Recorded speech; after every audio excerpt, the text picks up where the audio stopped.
Bismillahirrahmanirrahim. Assalamualaikum warahmatullahi wabarakatuh. Terima kasih kepada rakan penyampai berita Sabah, Sarawak dan juga yang menyampaikan di Akas Sepuri. Kami teruskan lagi siaran di TV1 ini dengan rancangan Selamat Pagi Malaysia. Seperti biasa, setiap hari kami bersiaran kepada anda. Hari ini cukup istimewa. Hari ini Hari Malaysia. Saya Ridwan bersama dengan Hani akan bersama dengan anda pastinya sehingga pukul 10. Dan kami nak bawakan semangat cintakan Malaysia bersama dengan anda pada pagi ini. Okey, tema kita hari ini biru. Satu pada warna bendera. Jadi ini tadi semangat yang kita bawakan sama dengan Hari Malaysia untuk sambutan hari ini. Pasti yang merupakan satu wadah untuk kita bersatu padu. Dan yang paling utama juga bagi orang di Sarawak khususnya, boleh datang beramai-ramai di Stadium Perpaduan di Petraja pada hari ini. Pada malam ini pukul 7 malam akan bermulanya sambutan di peringkat kebangsaan bagi Hari Malaysia 2023. Sangat meriah. Tengok seraptainya semalam pun dah wow. Apatah lagi hari yang sebenar, itu hari pada malam ini. Kami juga di RTM akan membawakan siaran langsung sambutan Hari Malaysia di Kuching, Sarawak ini. Jadi Hari Malaysia ni lah kita berkongsi sedikitlah secara mungkin ada yang lupa sebenarnya. Kita merdeka 1957. Itu gugusan Tanah Melayu. Dan juga pada tahun 1960 Inggeris pada waktu itu ditekan untuk keluar daripada Tanah Melayu. Tetapi Inggeris ingin menguatkan lagi kedudukan mereka di Tanah Melayu. Dan pada tahun 1962 Suruhanjaya Kobok telah pun ditubuhkan untuk buat survey sama ada rakyat di Sabah ataupun pada ketika itu dinamakan sebagai Borneo Utara dan juga Sarawak dan juga Singapura ini setuju ataupun tidak untuk menyertai gabungan Persekutuan Tanah Melayu pada ketika itu. Dan alhamdulillah pada tahun 1963 tertubuhnya Persekutuan Tanah Melayu yang dinamakan Negara Malaysia pada ketika itu. Dan juga termaktubnya juga MA 63 ataupun Malaysia Agreement 63, Perjanjian Malaysia 63 pada ketika itu. Tetapi pada tahun 1965 Singapura menarik diri daripada gugusan Tanah Melayu. Gugusan Malaysia. Okey, baik. Jadi itu dia sedikit sejarah ringkas berkaitan dengan sambutan Hari Malaysia itu sendiri. Dan dalam masa yang sama juga tak kita lupakan mana tarikh yang sama adalah merupakan Hari ATM. Okey, Angkatan Tentera Malaysia yang ke-90. Jadi kita ucapkan selamat Hari Angkatan Tentera ke-90 dengan tema Kedaulatan Negara, Tanggungjawab Bersama. Terima kasih kerana sentiasa berseka mata, sentiasa menjaga keselamatan menjadi mata kami saat kami sedang tidur di buai lina dan bersantai-santai bersahaja bersama dengan mereka yang tersayang. Mungkin kalau dahulu kita dapat lihat perjuangan mereka ini secara fizikal, tapi sekarang kita hidup dalam keadaan aman. Tetapi apa yang disampaikan oleh mereka, apa yang ditunjukkan oleh mereka khususnya, saya nak ceritakan sedikit dari aspek perang saraf, bagaimana showcase yang dilakukan pada ketika hari sambutan kemerdekaan baru-baru ini. Itu adalah merupakan salah satu perang saraf bila menunjukkan kekuasaan kita, apa yang kita ada di negara kita menyebabkan orang lain tengok dan negara-negara lain say, tak boleh nak serang Malaysia kerana kita ada kelengkapan-kelengkapan yang canggih.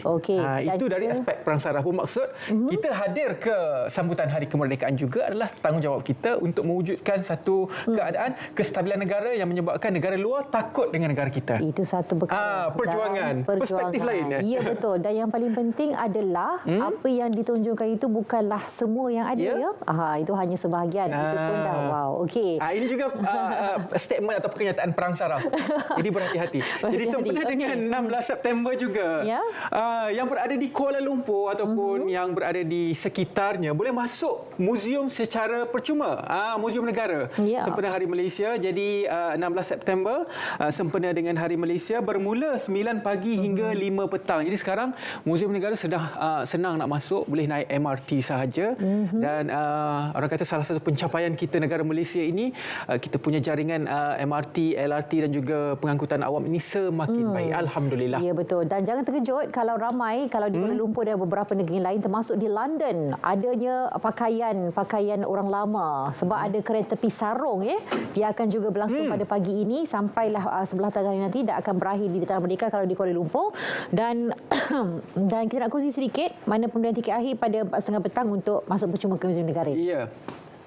Okey, seterusnya ini berkaitan dengan Kembara Kenali Borneo yang berakhir pada 13 September baru-baru ini. Saya kira satu pencapaian dan juga sejarah untuk negara Malaysia. Pasangan diraja menukilkan rasa terkilan mereka kerana tidak dapat singgah di beberapa lokasi. Dan kalau kita lihat, memang sambutannya cukup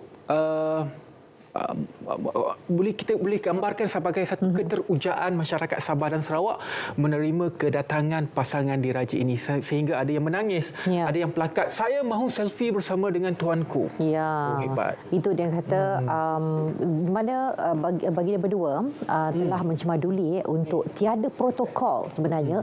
Bila kita melihat kepada sesuatu perkara yang seperti ini, janganlah kita tidak menghormati institusi diraja itu sendiri, kerana mereka telah melabuhkan ataupun keluar daripada norma kebiasaan dari segi aspek protokol untuk bersama dengan rakyat. Tetapi dalam masa yang sama yang seronoknya adalah kita pun sama-sama dapat belajar bagaimana untuk kita kenal dan tahu bahasa-bahasa diraja, bahasa-bahasa istana. Saya kira sekarang keterujian itu bukan sahaja di Sabah dan Sarawak, malah kami di sini di Semenanjung yang menonton melalui Instagram Istana Negara, berita RTM yang kami kongsikan, keterujian itu juga kami dapat rasakan. Pasangan diraja ini tidak dapat singgah di Menara Kayangan, Lahad Datu dan Tagal, Sungai Moroli di Ranau. Di Sarawak pula, Seri Paduka berdua tidak berkesempatan mengunjungi Tokong Yulong, Sian NC di Sibu, Masjid Bandar Seri Aman dan Fort Alice di Seri Aman. Ya, betul. Apapun, Sultan Abdul dan Tunku Aziza amat prihatin kepada keterujaan dan semangat kasih sayang rakyat yang setia menunggu ketibaan rombongan untuk bertemu, bersalaman dan bergambar dengan Seri Paduka berdua di lokasi-lokasi berkenaan. Okey, mana kebahagiaan dan juga keseronokan amat terzahir di situ. Jadi keterujaan itulah sebab bukan selalu ia dapat berlaku, dan apatah lagi tuanku berdua, baginda berdua mencemaduri untuk bersama-sama dengan rakyat, bersama dengan anak-anda baginda. Okey, baik. Sedikit peringatan kepada kita semua, kita sudah pun beralih musim sekarang. Angkatan Pertahanan Awam APM sedia menggerakkan hampir 11,000 pegawai dan anggota bagi menghadapi monsun timur laut. Jadi kesiapsiagaan merangkumi pengurusan bencana meliputi pelbagai latihan pengoperasian di lapangan selain operasi menyelamat. Jadi simulasi melibatkan agensi serta komuniti dijalankan bagi memastikan kesiapsiagaan pasukan pada tahap yang optimum. Ya, betul. Ia juga termasuk persediaan di setiap negeri yang diminta juga untuk perkemaskan segalanya, kerana pada tahun ini dimaklumkan mungkin berlaku sedikit perbezaan dengan monsun timur laut yang lepas, di mana belum lagi ada penjelasan daripada Jabatan Meteorologi Malaysia, tetapi dimaklumkan pada bulan hadapan kita sedang bersedia. Tak pasti apakah bentuk perbezaan tersebut. Kita mengharapkan keseluruhan rakyat Malaysia bersedia dalam soal ini. Maksudnya kepada anda semua yang mungkin ada perancangan ataupun plan untuk bercuti dan sebagainya. Sekarang dunia mudah. Anda boleh sahaja memeriksa tinjauan cuaca yang dikeluarkan oleh Met Malaysia. Malah banyak lagi badan-badan lain yang sentiasa berkongsi tentang tinjauan cuaca setiap hari. Jadi itu tanggungjawab kita untuk memastikan keselamatan kita, diri kita dan juga keluarga kita di mana sahaja. Ya, okey. Baik, jadi itu antara perkongsian awal kita dalam Selamat Pagi Malaysia. Teruskan bersama kami sehingga ke penghujung siaran bersama Hani dan juga Ridwan.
jom kita ke Stadium Perpaduan Kuching Sarawak pada 16 September 2023, 7 malam sempena sambutan Hari Malaysia 2023. Pelbagai acara dan persembahan menarik, antaranya persembahan pembukaan tarian kontemporari berkonsepkan Soul of Malaysia, persembahan khas musikal Segulai Sejalai, dan saksikan juga persembahan artis-artis terkenal tanah air. Jangan ketinggalan untuk bersama-sama memeriahkan sambutan Hari Malaysia pada tahun ini. Ikuti siaran langsung melalui semua stesen penyiar atau melalui Facebook Live Kementerian Komunikasi dan Digital dan Merdeka 360. Sambutlah Hari Malaysia 2023 dengan penuh kebanggaan dan jiwa yang penuh semangat patriotisme. Maklumat lanjut sila layari www.merdeka360.my. Malaysia Madani, tekad perpaduan, penuhi harapan. Segulai Sejalai.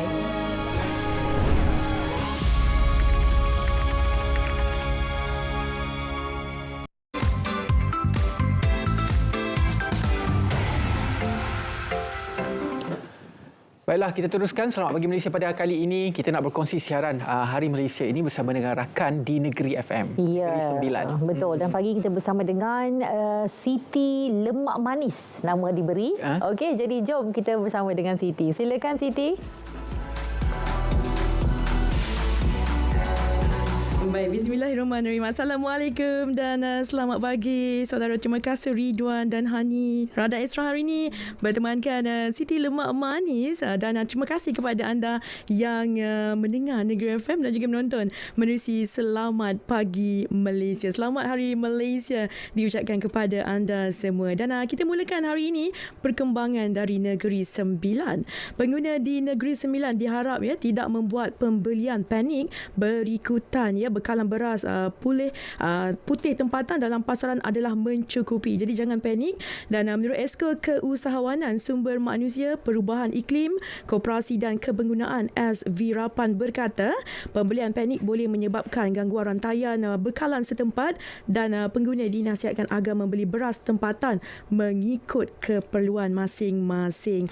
Dan seterusnya saudara, sebuah projek Jambat menghubungkan Lebuh Raya Kajang Seremban lekas di Paroi dengan Lebuh Raya Utara Selatan Plus di Senawang akan dibina dalam masa terdekat. Ini berita baik sebenarnya.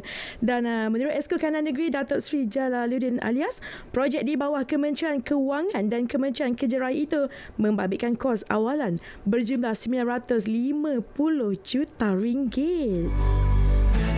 Wah, itu berita baik kepada kita semula, khususnya pengguna Lebuh Raya. Dan seterusnya saudara, Polis Negeri Sembilan berjaya menumpaskan kegiatan dadah di Jempol dengan jumlah nilai rampasan pelbagai jenis dadah RM80,000 dan sitaan harta dengan anggaran jumlah RM16,000 menerusi optapis khas pada 6 dan juga 7 September lepas. Dan Ketua Polis Negeri Datuk Ahmad Zafir Muhammad Yusof berkata, daripada operasi itu 124 ditahan merangkumi kategori bekalan milikan dadah, penyalahgunaan dadah dan juga penagihan dadah.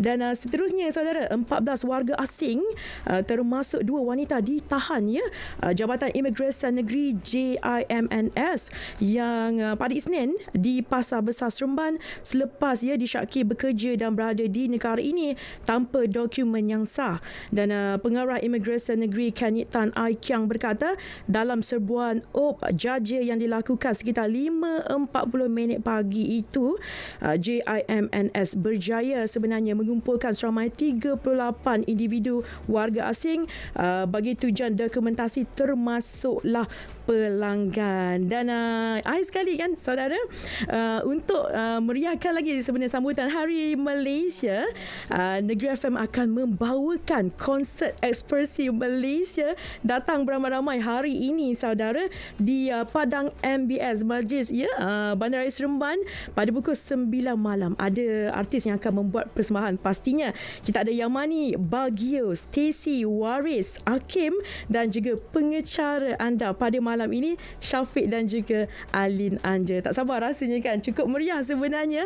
Dan itu dia saudara, sedikit perkembangan sebenarnya dari Negeri Sembilan. Jadi jom sama-sama kita semarakkan lagi sambutan Hari Malaysia. Hari ni pakai, kalau boleh pakai baju warna warna bendera kita. Ya, bangga kita menjadi rakyat Malaysia, saudara.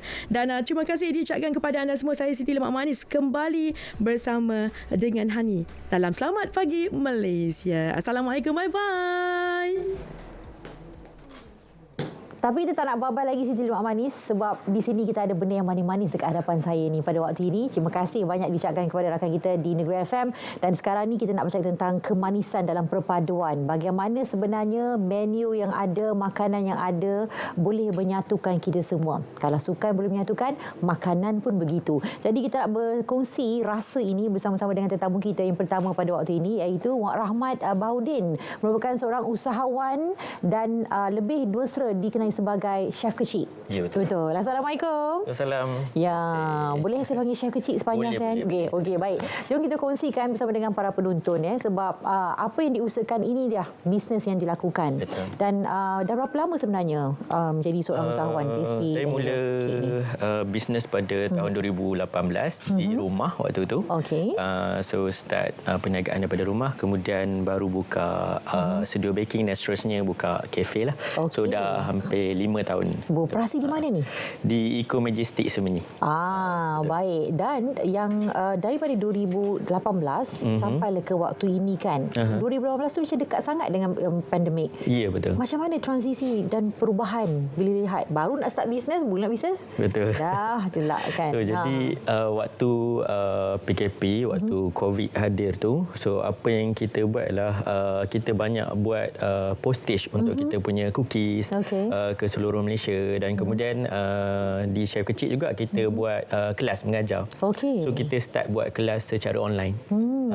Kita ada lebih kurang 50,000 online class student daripada seluruh Malaysia, termasuk Sabah, Sarawak, Indonesia, Singapura dan juga Brunei. Wow, pelajar-pelajar kita lah. Sebab semuanya tertumpu pada dalam talian pada ketika itu. Ya, betul. Dia macam satu situasi yang boleh kita gelar sebagai blessing in disguise juga mana ramai yang mencari tak tahu apa nak buat kat rumah. Betul. Semua akan eksperimen dengan menu-menu yang baru dan belajar benda yang baru. Daripada tak tahu baking, pandai baking, dan mungkin yang sedang menonton pada waktu ini mungkin salah seorang daripada pelajar ataupun masih belajar, bekas pelajar kepada chef kecil kita ni. Dan setakat ini terus sampai 50,000 Ya, betul. pelajar-pelajar kita ada. Kira semakin bertambah lah. Dan banyak kita punya pelajar-pelajar ni dah start bisnes. Ada yang start bisnes waktu PKP lagi dan dah berniaga. Dah buka perniagaan sendiri dan ada kafe dan sebagainya. Syukur bila rasa seronok bila pelajar-pelajar ni pun dah boleh bina dan jana pendapatan sendiri. Betul. Dan pastinya pelajar-pelajar yang ada ni bukanlah terdiri pada orang Melayu saja, tapi difahamkan pelbagai kaum juga. Ya, betul. Boleh kongsikan sedikit tak, sebab masa online tu banyak terima pelajar-pelajar daripada latar belakang dari mana? Boleh kita kongsikan? Betul. So di chef kecil kita punya pelajar datang daripada seluruh Malaysia. So termasuklah kita ada daripada pelbagai kaum, Chinese, Indian dan juga Melayu. Jadi dekat sini termasuklah juga yang ada di Sabah dan Sarawak. Oh, ada? Ya, betul. Jadi bila berkenaan dengan ilmu ataupun pelajaran ini, dia menyatukan semualah. Sebab yang hadir kalau kelas fizikal yang kita buat pun, yang datang dia fokus untuk belajar.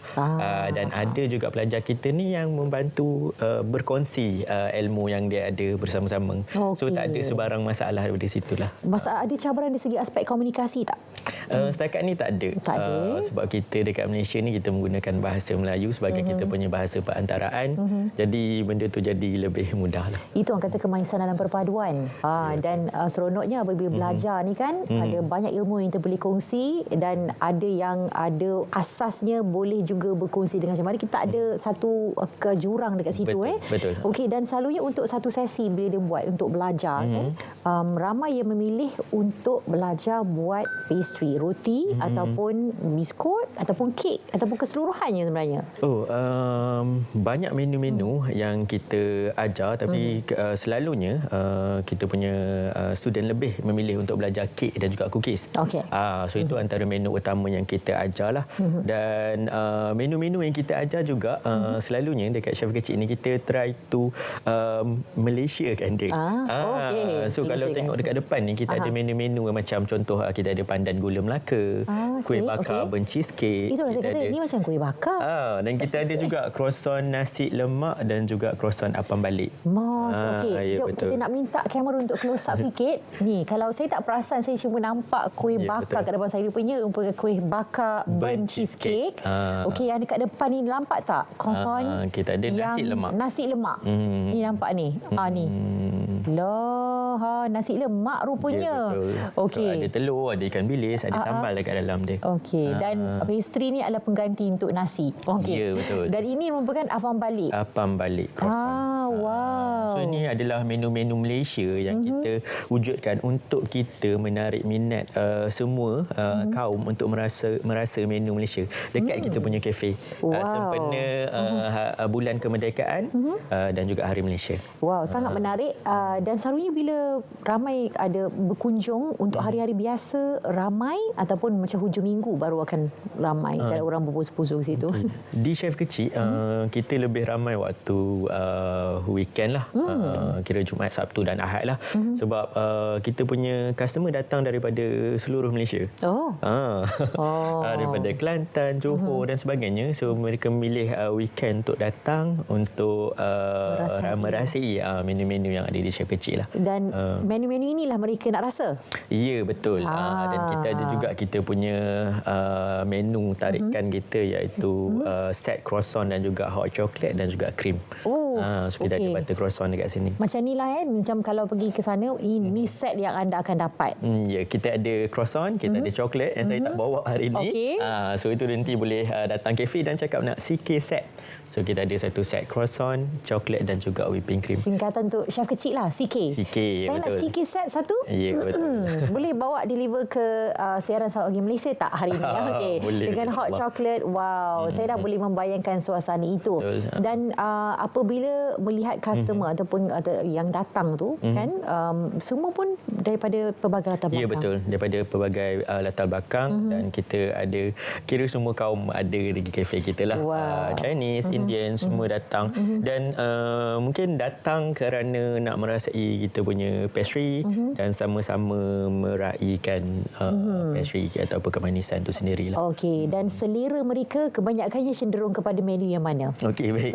Dekat kafe kita actually ada juga jual nasi lemak, laksa Johor, menu-menu Malaysia.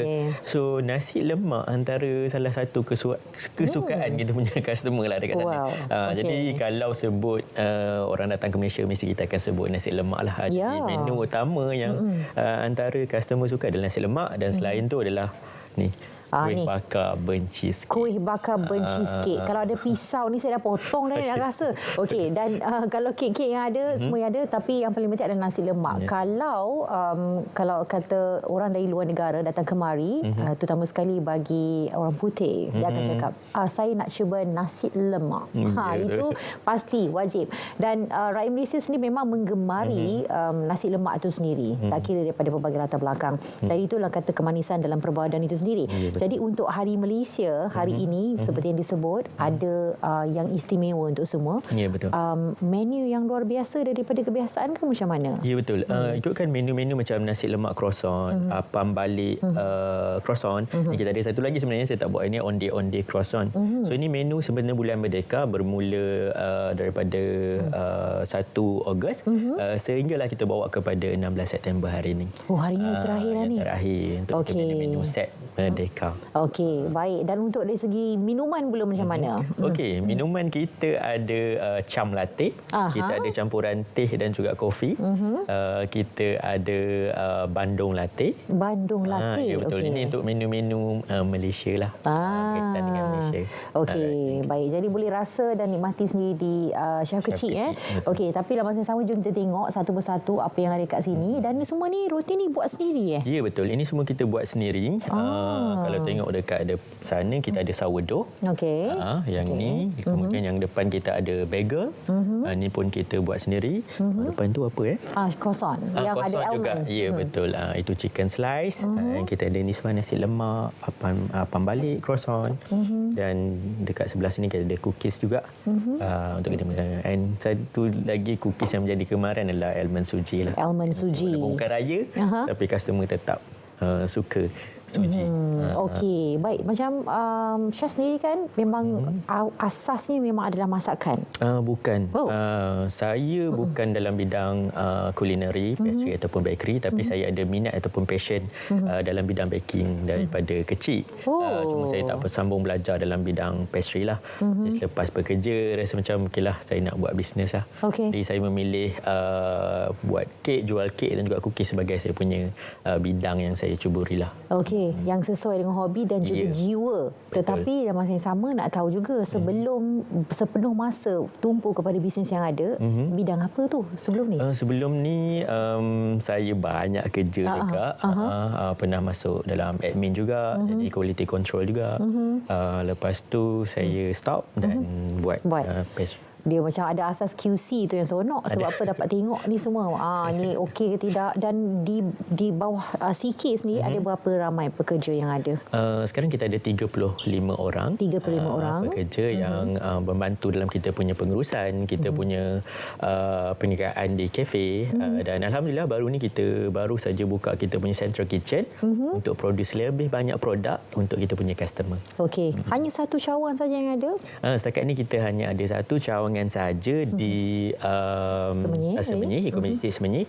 Tapi untuk hari ni 16 September dan esok 17 September kita ada buka booth di Rumah Tan Sri Kuala Lumpur. Okey, di Rumah Tan Sri Kuala Lumpur. Kalau nak rasa croissant boleh datang di Rumah Tan Sri. Bermula dari pukul berapa sampai ke Bermula pada pukul 11 pagi sampai 9 malam. Okey, jadi boleh pergi ke sana. Ya, tapi betul. kalau rasa-rasa nak pergi rasa nikmat Eco Majestic tu kan, boleh pergi ke sana. Boleh pergi ke sana, tetapi kita sama-sama mendoa dan mengharapkan supaya CK ni akan membuka dan melebarkan lagi sayapnya ke tempat lain. Manalah tahu Ada perancangan ke? Ada Okey, perancangan. untuk lokasi yang kedua, perancangan tu dah nampak strategiknya di mana? Permintaan tu lebih kepada mana? Banyak yang nak kita buka di KL. So sebenarnya untuk di Rumah Tan Sri ni kita buat percubaan dahulu.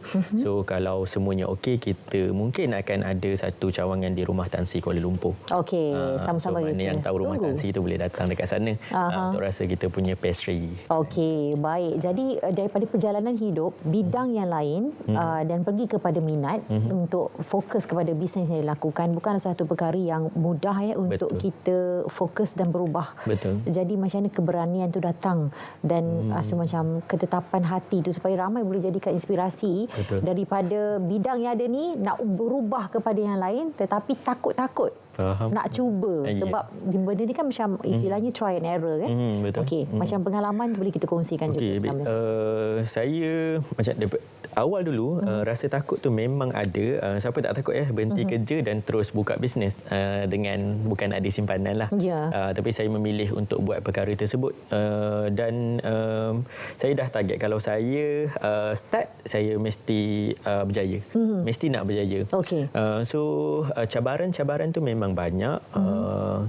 Stres dan sebagainya. Ada satu hari yang saya rasa tak nak bangun daripada tidur. Okey. Sebab saya dah letih sangat. Ada Ya, ada. So buat bisnes sorang-sorang, nanti dia tak ada pembantu dan sebagainya dekat rumah. Semua benda kita kena buat. Kitalah admin, kitalah bungkus, kitalah membasuh. So itu antara cabaran ni lah. Tapi bagi untuk semua yang nak ceburi dalam bidang keusahawanan ni, jangan putus semangat, jangan putus harapan. Sebab bila kita start putus harapan, itu yang membawa kita untuk give up. So teruskan usaha sebab dia ada masa yang pendek saja untuk anda berjaya sebenarnya, tapi jangan putus asa. Jangan putus asa. Bila kita rasa kita berada dalam the lowest point dalam kehidupan kita, maknanya kita boleh layan sekejap perasaan tu. Sekejap je, tak tapi mengapa jangan lama-lama. kan. Sebab itu normal kan kehidupan. betul. Tapi jangan lama-lama, kena bangkit banyak kali. Sebab bayangkan bisnes seorang-seorang buat semuanya, sampailah ada tim sendiri. Ya, betul. So kita dah ada daripada saya seorang, kemudian 2 orang, saya ada assistant seorang yang bantu saya. Kemudian kita tambah lagi tim, ada 5, 10 dan sekarang kita ada 35 orang yang membantu kita untuk produce produk, pengurusan dan sebagainya. So alhamdulillah, selain daripada itu kita dapat membantu kita punya tim juga. So lagi ramai tim kita, lagi banyak rezeki yang ada.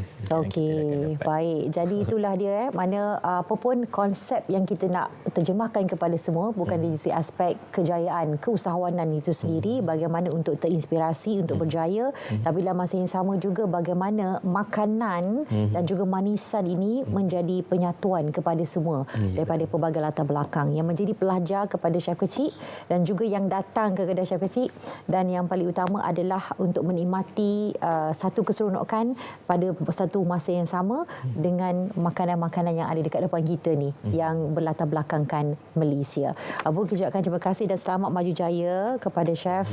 Semoga terus cemerlang lagi selepas ini dan akan kekal di rumah tangsi. Senang kita nak pergi kalau yang kena lupa ni. Okey, baik, dan selepas ni kita nak bawakan pada anda cerita pagi dari Labuan pula. Hari ini berkongsi tentang Citra Belia Hari Malaysia 2023 bersama dengan pelapornya Muhammad Izwandi Jaludin. Jom terus kita ke Labuan. Terima kasih rakan kita di studio.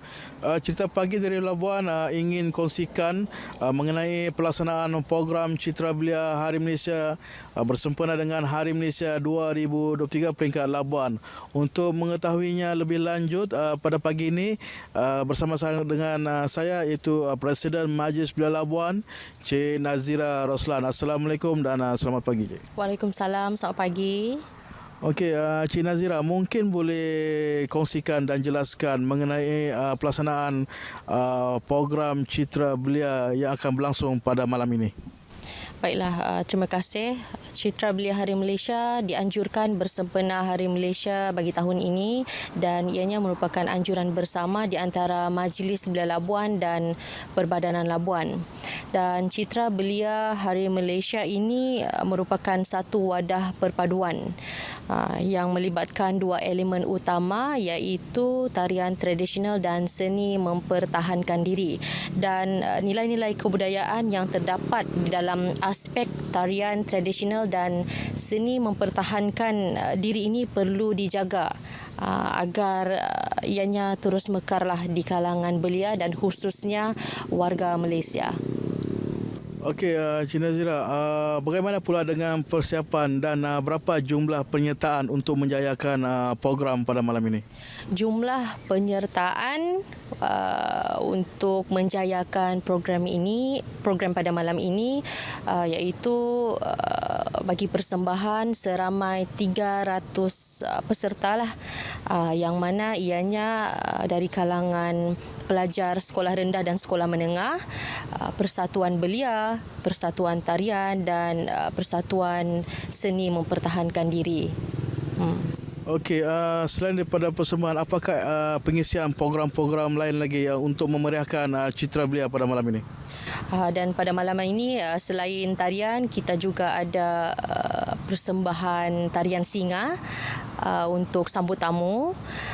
Kita juga ada artis jemputan daripada Kuala Lumpur, khas dibawakanlah, iaitu Afiq Syazwan. Dan selain itu akan ada juga perarakan membawa bendera lah untuk menaikkan bendera. Dan kalau dapat dilihat pada pagi ini, di sebelah kanan ni sudah dibukalah jualan menu rahmah, jualan rahmah, dan sebelah kiri kalau dapat kita lihat sudah bermula jualan kabut sel, iaitu youth kabut sel. Ada 15 kereta lah yang telah masuk pada pagi ini. Okey, mungkin terakhirnya apakah harapan Cik Nazira untuk berlangsungnya program pada malam ini? Saya harap program pada malam ini akan dapat berjalan dengan lancar dan di masa-masa akan datang akan ada lagi kerjasama lah di antara Majlis Belia Labuan dan Perbadanan Labuan. Program-program sebegini sebenarnya memang baiklah untuk belia-belia kita ni, dan insya-Allah tahun-tahun akan datang ianya akan dianjurkanlah semula, insya-Allah. Okey, terima kasih Cik Nazira di atas perkongsian mengenai berlangsungnya program Citra Belia Hari Malaysia sempena Hari Malaysia 2023 peringkat Labuan. Itu sahaja yang dapat kita bawakan pada pagi ini. Jadi kembali bersama rakan kita di studio. Silakan. Terima kasih banyak-banyak Izzuandi. Itu dia cerita pagi di negeri Labuan. Jadi sekarang SPM Sains ini ada 3 berita ringkas untuk saya kongsikan kepada anda semua. Kita mulakan dengan berita ini. Penubuhan skuad bomber di institusi-institusi pendidikan agama melibatkan kerjasama antara Jabatan Bomber dan Penyelamat Malaysia JBPM Negeri Perlis dengan Yayasan Pembangunan Pondok Malaysia YPPM adalah atas kesedaran mengenai kepentingan aspek keselamatan. Skuad bomber ini ditubuhkan bagi mewujudkan budaya pencegahan dan keselamatan kebakaran dalam kalangan pelajar. Selain memahami tata cara pelepasan diri atau pengasingan bangunan semasa kecemasan atau kebakaran, skuad bomber ini juga mampu bertindak sebagai pasukan tidak balas awal bagi memadam kebakaran. Ahli-ahli skuad ini diberikan latihan secara teori dan amali berhubung aspek keselamatan kebakaran.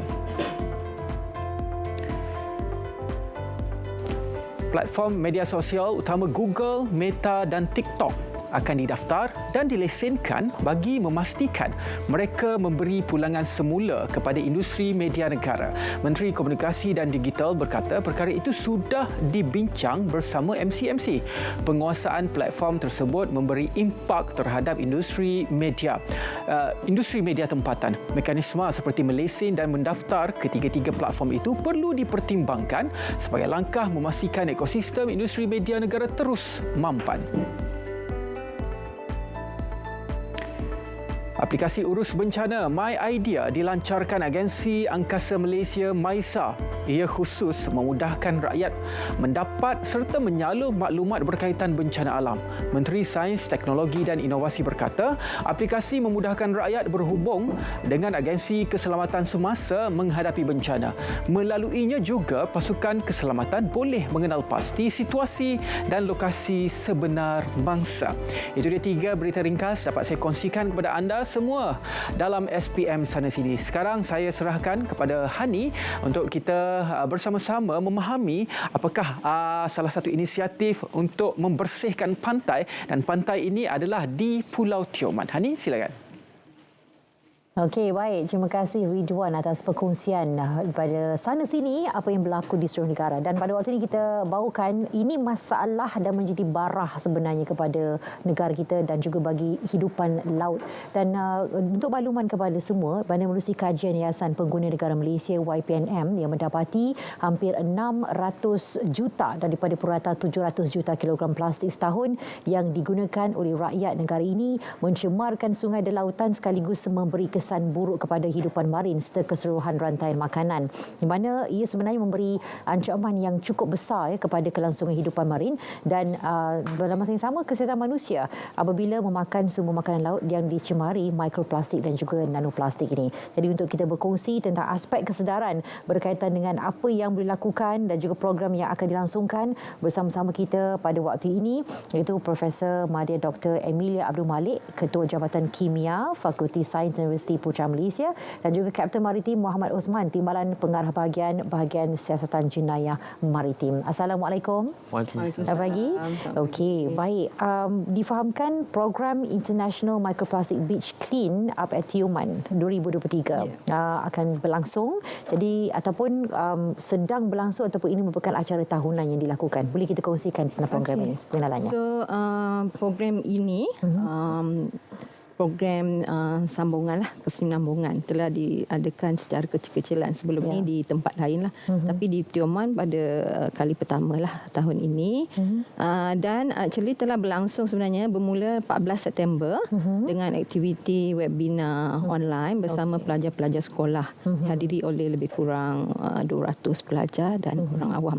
Tapi pada yang besar-besarannya adalah pada 20 hari bulan nanti di Pulau Tioman lah yang kami akan adakan aktiviti pembersihan di pantai Kampung Tekek dan juga pantai Monkey Bay, serta ada aktiviti bersama jabatan lain di kawasan laut yang itu kami tak terlibatlah, tapi mereka juga turut mengunjukkan aktiviti pembersihan pada hari yang sama. Okey, baik. Maknanya pada hari Selasa depan, lebih kurang hari Selasa depan akan dilakukan secara fizikal. Ya.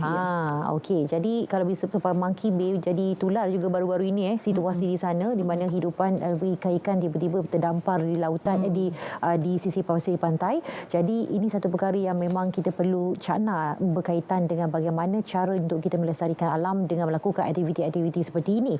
Jadi kita bawakan juga daripada pemerhatian dilakukan seserius mana sebenarnya masalah pencemaran laut yang terjadi di perairan Malaysia. Okey. Ya. Bagi pemerhatian saya secara peribadi, pencemaran laut di Malaysia, perairan Malaysia ni agak terkawal, di mana kita mempunyai agensi-agensi seperti Jabatan Alam Sekitar, Jabatan Laut yang sering melaksanakan tugas-tugas dengan efektif, dan apabila ada sebarang aduan, kita akan melakukan pencegahan dengan langkah-langkah pencegahan yang efektif untuk mengambil masa yang cepat agar ianya tidak merebak dan menjadi parah. Jadi dalam masa yang sama, peranan-peranan ahli akademik seperti UPM, NGO-NGO juga memainkan peranan mengadakan kempen-kempen, anjuran-anjuran sebeginilah untuk mendedahkan lagi betapa pentingnya menjaga perairan daripada pencemaran lah. Selain itu, saya juga mengharapkan komuniti terutamanya daripada pemain-pemain daripada industri perkapalan, komuniti-komuniti maritim seperti nelayan dan juga penduduk-penduduk di pampiran pantai agar menjadi mata dan telinga kita lah, dan agar melaporkan sekiranya terdapat pencemaran berlaku agar cepat-cepat melaporkan kepada pihak berkuasa agar kita dapat mengenali masalah ini dengan lebih berkesan. Okey, baik. Apa pun kita katakan adalah pada waktu ketika ini kita boleh cakap dengan sebagai serius juga, dan kalau tidak ditangani pasti akan lebih parah lagi selepas ini. Dan selalu kita sebut bila terjadi perkara-perkara seperti ini kita akan kaitkan dengan aktiviti manusia. Dan selain daripada manusia, adakah terdapat punca lain juga yang menyebabkan pencemaran ini? Okey, pencemaran ini kebiasaannya daripada segi mana pencemaran ini, dia merupakan salah satu pengubahsuaian daripada keadaan berupa bentuk yang asal. Contohnya bentuk daripada segi fizikal, kimia maupun apa bentuk, dia berubah daripada bentuk yang asal lah. Jadi kebanyakannya pencemaran ini adalah berpunca daripada manusia lah, tangan-tangan manusia. Walau bagaimanapun ianya tidak lari daripada bencana-bencana alam seperti tsunami. Apabila berlaku tsunami, pelanggaran kapal, pertumpahan minyak akan berlaku, dan ini akan menyebabkan salah satu punca berlakunya pencemaran alam. Okey, baik. Jadi itu antara punca-punca faktor-faktor yang lain juga yang menyebabkan pencemaran ini. Dan dalam banyak destinasi yang dilakukan sebelum ini, dan kali ini seperti mana disebutkan oleh tadi adalah Tioman. Kenapa pula Tioman yang dipilih untuk kempen pada kali ini? Okey, Pulau Tioman ni walaupun jaraknya jauh lah pada UPM, ada pantai yang lebih dekat. Tetapi ada beberapa projek penyelidikan pensyarah kami sedang jalankan di sana lah. Contohnya penyelidikan tentang mikroplastik, diesel, pencemaran diesel dan sebagainya. Dan juga ada beberapa aktiviti komuniti setempat dan pemindahan ilmu yang kami telah jalankan di sana. Pada masa yang sama, Tioman adalah pusat pelancongan yang sangat terkenal di Malaysia dan juga di mata antarabangsa. Jadi sangat pentinglah bagi kita memastikan ekosistem hidupan laut di Tioman ni terjaga supaya terus menjadi destinasi pelancongan yang utamalah di Malaysia. Dan juga pencemaran mikroplastik itu sendiri kurang pendadahannya di Malaysia buat masa ini, walaupun kita ada kempen tiada plastik sekali guna, tetapi tahap kesedaran masyarakat itu sendiri masih kurang.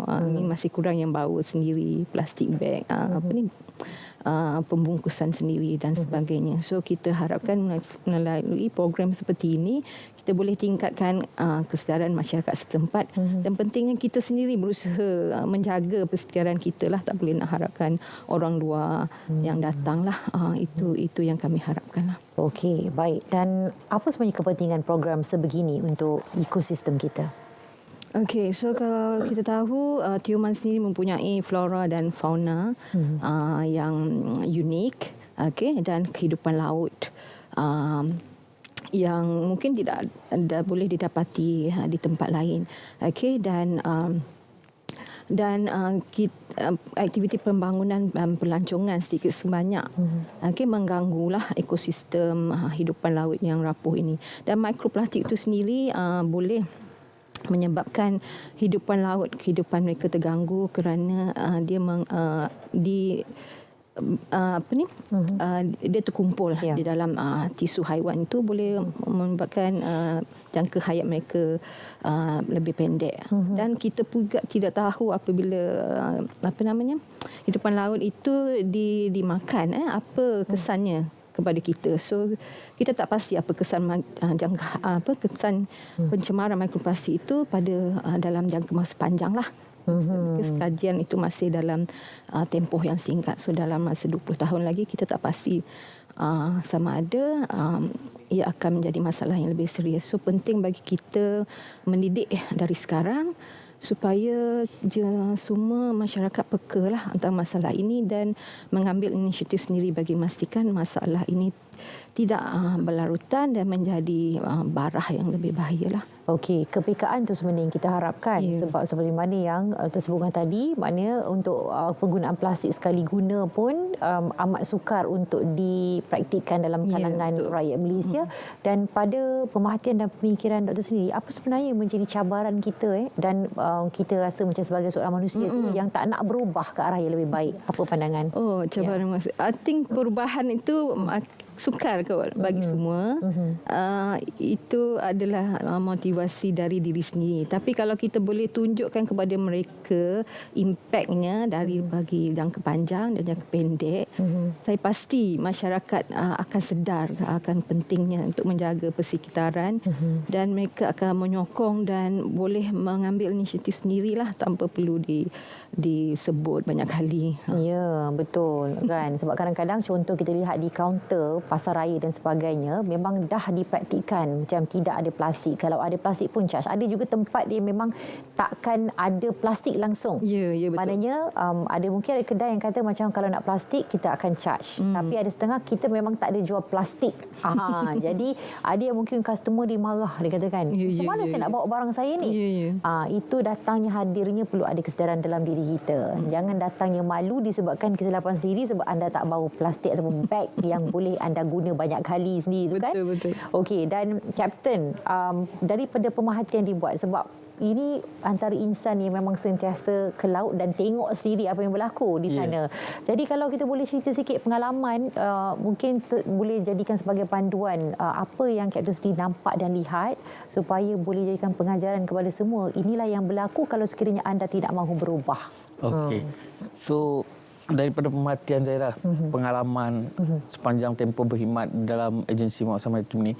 So benda ni adalah datang daripada diri sendirilah, terutama komuniti maritim lah, nelayan-nelayan di mana sikap acuh tidak acuh terhadap menjaga kebersihan maupun persekitaran. Di mana mereka tidak sedar kegiatan ini, perbuatan ini boleh mengancam hidupan-hidupan di mana mereka sendiri mendapat nafkah pencarian melalui tangkapan, hasil-hasil tangkapan.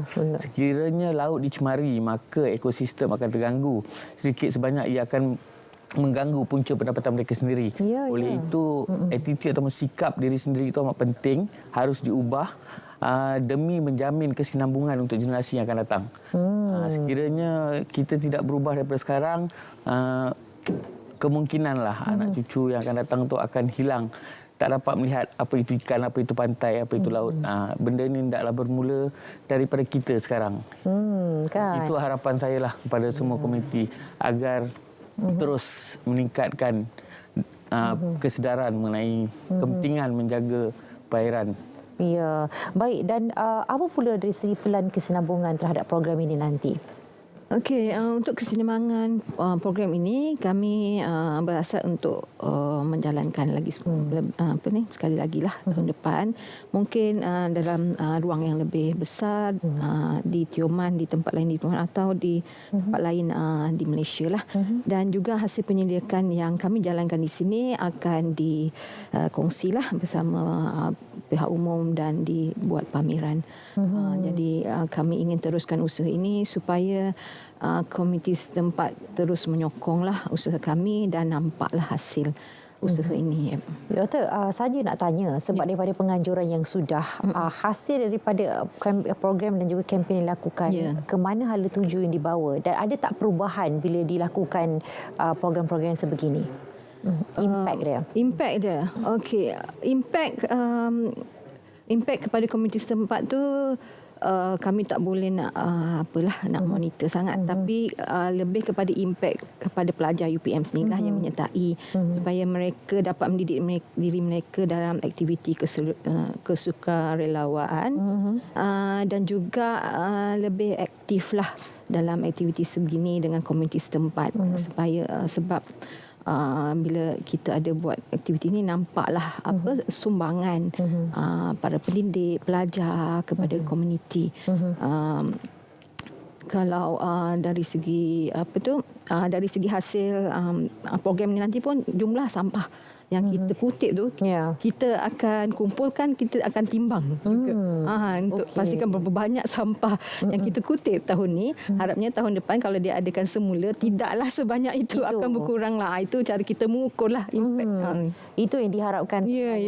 Okey, seperti yang disebut 14 hari bulan telah pun webinar telah berlangsung, 200 orang telah pun ikut serta dan untuk 20 hari bulan nanti jangkaannya lebih kurang berapa ramai yang akan berkumpul, dan aktiviti ni kalau kita boleh kongsi susunannya itu macam mana dari pagi? Jadi untuk yang 20 hari bulan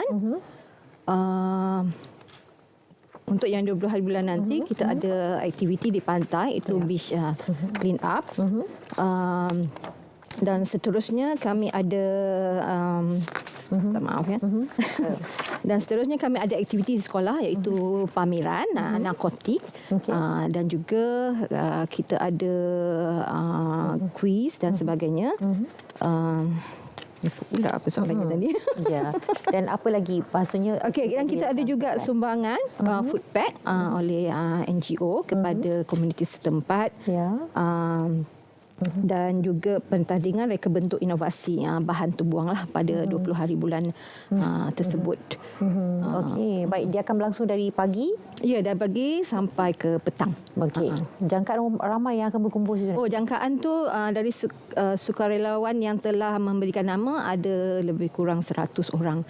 Tapi kami amat-amat mengharapkan komuniti setempat turut sertalah sebab aktiviti ini diharapkan mereka yang tinggal sini terus membuat aktiviti seumpama ini secara berkala lah. Tak bolehlah buat setahun sekali nak bersih pantai kan. Betul.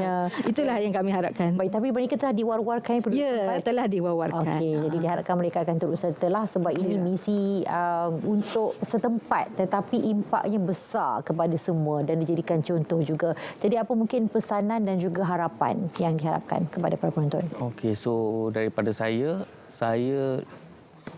masih mengharapkan komuniti maritim terus bekerjasama dengan kita, memberikan apa-apa jua maklumat sekiranya ada, agar kita sentiasa dapat menjalinkan hubungan, agar dapat memelihara perairan Malaysia dalam keadaan aman dan terkawal, selamat untuk semua. Itulah harapan saya. Okey, baik. Dan itu sendiri pesanan dan juga harapan kepada semua.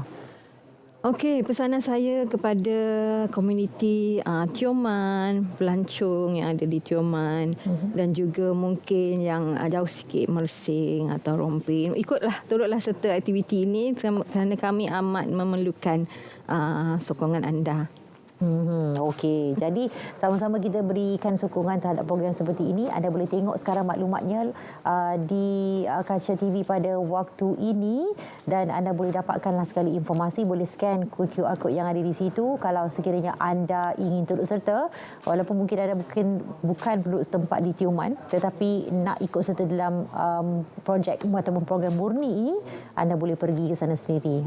Maknanya kosnya sendiri, boleh pergi ke sana sendiri, boleh bantu program yang dijalankan dan melancong pada masa yang sama. Okey, kita ucapkan banyak terima kasih kepada kedua tetamu kita, iaitu Kapten Maritim Muhammad Osman, Timbalan Pengarah Bahagian Siasatan Jenayah Maritim, dan juga Profesor Madya Dr. Amelia Abdul Malik, Ketua Jabatan Kimia Fakulti Sains Universiti Putra Malaysia bersama kita pada waktu ini. Kita doakan agar semuanya insya-Allah akan berjalan lancar. Terima kasih. Okey, baik, dan untuk menjaga dan juga menjamin kelestarian alam sekitar untuk generasi akan datang, pastikan kita melakukan dan juga mainkan peranan kerana peranan kita sangat penting untuk menangani isu ini. Baik, kita bawakan pada anda waktu ini cerita pagi dari Kedah pula, di mana Firdaus Mukhtar ada laporannya berkaitan dengan program Semarak Gemilang Hari Malaysia. Silakan. Baik, terima kasih rakan penyampai di Angkasa Puri.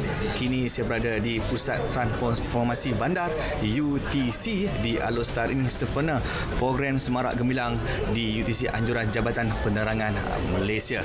Dan ketika ini saya bersama dengan Encik Nasharuddin Haji Mahmud yang merupakan pengarah Jabatan Penerangan Negeri Kedah Malaysia ini, yang hari ini merupakan program Semarak Gemilang di UTC Alor-Star ini. Jadi bagaimana dengan program yang dianjurkan di sini? Assalamualaikum warahmatullahi wabarakatuh. Terima kasih RTM. Sebenarnya program hari ini adalah program yang ketiga daripada 3 program. Yang pertamanya dibuat di kampung Perkampungan Siam di Kampung Tok Set di Pendang. Yang keduanya dilaksanakan di Langkawi, dan yang ketiga di sinilah di Pusat Transformasi Bandar ni. Jadi program yang kalau kita ulas sikit, program di Kampung Siam tu, kerana di situ kampung tu kepelbagaian ada di situ. Ada orang Melayu, ada Siam yang hidup sekali. Kemudian kita berpindah di Langkawi itu adalah kerana itu kita punya entry points daripada antarabangsa masuk ke Langkawi melalui lapangan terbang. Di situ kita buat itu ramai jugalah sambutan daripada pelancong asing pun banyak, pelancong domestik pun banyak yang terlibat di situ. Itu antaranya yang kita ni lah.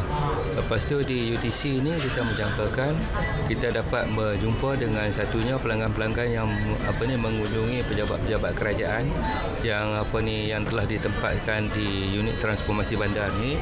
Selain daripada itu kita dapat juga berjumpa dengan pegawai kerajaan yang bertugas di sini. Itu antara matlamat yang kita cuba sampailah sempena bulan kebangsaan ni tahun 2023. Mungkin sebenarnya hari Malaysia ini jadi pelbagai program diisikan. Antara program yang menarik yang diisikan oleh Japan sepanjang bulan kebangsaan dan bulan kemerdekaan ini sebenarnya hari Malaysia ini. Antaranya itulah yang pertamanya kita kata dulu kita ada laksanakan untuk bulan kebangsaan ni lah kita laksanakan Kembara Merdeka Jalur Gemilang melibatkan seluruh negeri Kedah yang terlibat 7 daerah. Dan satu lagi, inilah yang rasanya yang kemuncak kita bersama dengan orang ramai. Walaupun di 3 tempat, tapi ketiga-tiga tempat memang meriah. Di mana kita di luar jangkaan kita tak sangka pun kata orang akan sambut macam tu. Tapi lebih-lebih lagi yang di Langkawi lah. Di Langkawi pada saya sangat-sangat teruja. Di mana satunya kita dapat sambutan yang baik dan itu pun kerjasama yang baik daripada Malaysia Airport. Terima kasih kepada Malaysia Airport. Dan yang kemuncaknya tu pelancong-pelancong asing pun turut terlibat. Dia pun faham kata itu kita bulan kebangsaan kita, dan dia goyang-goyang bahasa dia nak bendera kita untuk simpanan dia. Di sini pun kita harap kita akan mengulangi kecemerlangan yang kita dah buat di Langkawi itu. Itu harapan saya lah pada saya sepanjang bulan kebangsaan ni. Selain daripada program-program kecil-kecil di peringkat daerah di ibu pejabat, inilah tempat program yang kita laksanakan untuk memeriahkan hari bulan kebangsaan. Okey, itu dia penerangan oleh Encik Nasharuddin Haji Mahmud yang merupakan pengarah Jabatan Penerangan Negeri Kedah. Ini sebenarnya Hari Malaysia yang disambut pada 16 September setiap tahun. Kembali bertarakan penyampai di Angkasa Puri di sana. Silakan.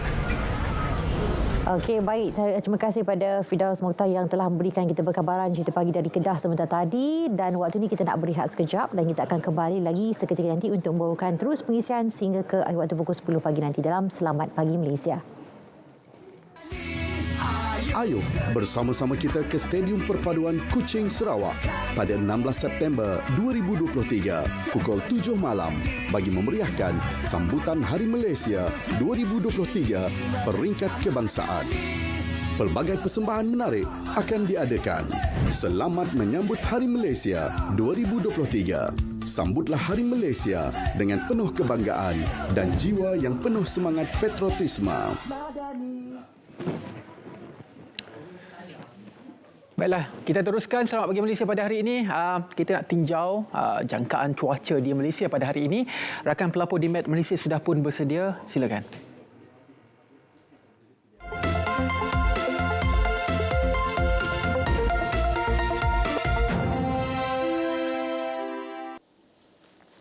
Assalamualaikum dan salam Malaysia Madani. Kita mulakan informasi cuaca pada pagi ini dengan melihat kepada carta angin semasa. Dapat diperhatikan ketika ini, angin telah pun bertiup dari pelbagai hala dengan kelajuan yang agak sederhana sekitar 20 hingga 30 km sejam. Oleh yang demikian, tiada amaran angin kencang dan laut bergelora dikeluarkan oleh jabatan kami buat masa ini. Baiklah, bagi tinjauan cuaca semasa pula, dapat diperhatikan ketika ini, hujan kini sedang berlaku di 1-2 tempat melibatkan kawasan di sekitar Kuala Selangor, Kelang dan juga Kuala Langat, termasuklah di sekitar Dungun dan juga Kemaman. Keadaan hujan yang sedang berlaku ketika ini dijangka akan beransur pulih menjelang lewat pagi nanti. Manakala bagi lain-lain kawasan di semenanjung Malaysia, keadaan cuaca adalah baik dan tiada hujan buat masa ini.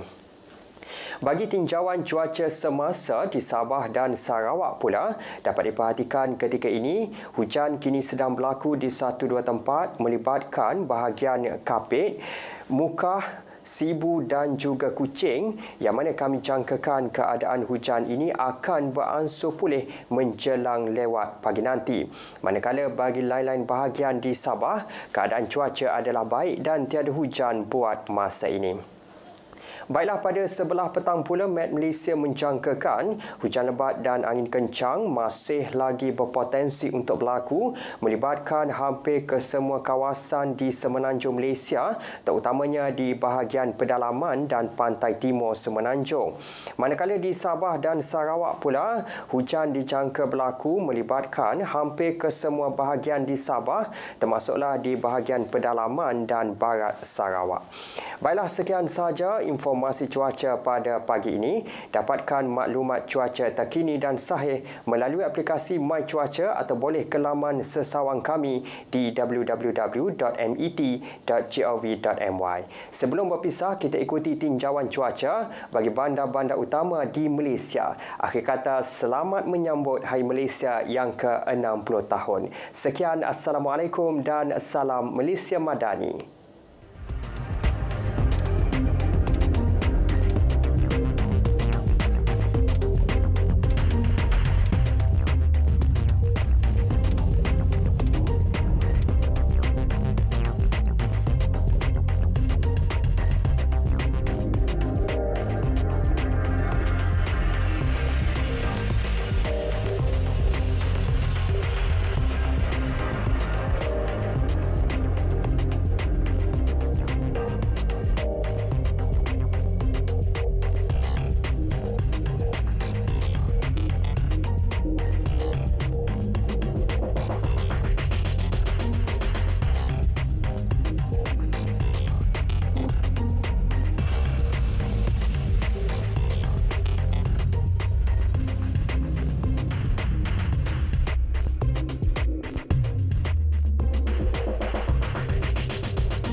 Pada 31 hari bulan Ogos 63 kelak, negara baru itu akan muncul sebagai sebuah negara yang merdeka dan berdaulat. Pengisian dalam Perjanjian 1963 itu memberi pengiktirafan kepada perlembagaan-perlembagaan negeri-negeri Sabah dan Sarawak, dan pada masa yang sama ianya membentuk Malaysia, menjadikan Persekutuan Tanah Melayu bertukar menjadi Persekutuan Malaysia atau kita kenali sebagai Malaysia.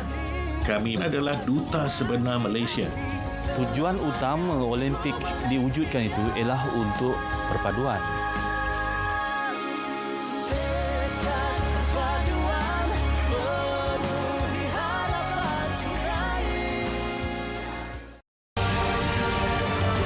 melaksanakan pembaharuan supaya Malaysia dapat tergolong antara 12 ekonomi terbaik di dunia dari segi daya saing dan ease of doing business. Maka seharusnya diwar-warkan ke seluruh pelosok dunia bahawa Malaysia terbuka dan bersedia menerima kehadiran para pelabur dan peniaga.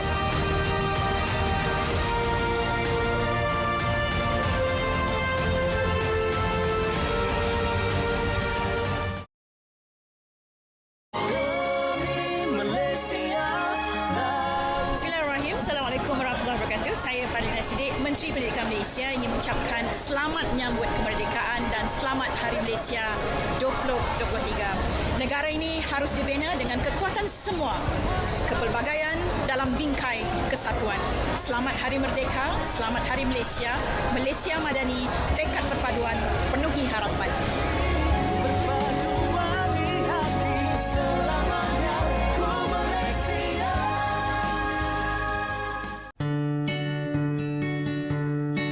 Muhibah ialah satu perasaan hormat menghormati, rasa sayang, berbaik-baik, bekerjasama. Bagi saya, Malaysia ini lain. Identiti kita, corak kita lain. Sebab itu bagi saya, muhibah ini perlu terus dikekalkan. Kita kena terima benda asas dalam masyarakat madani. Iaitu hidup muhibah, bekerjasama, menghormati hak-hak orang lain. Wujudnya pelbagai kaum di Malaysia adalah satu perkara yang memang kita telah terima dan kita berterusan dengan kehidupan macam itu.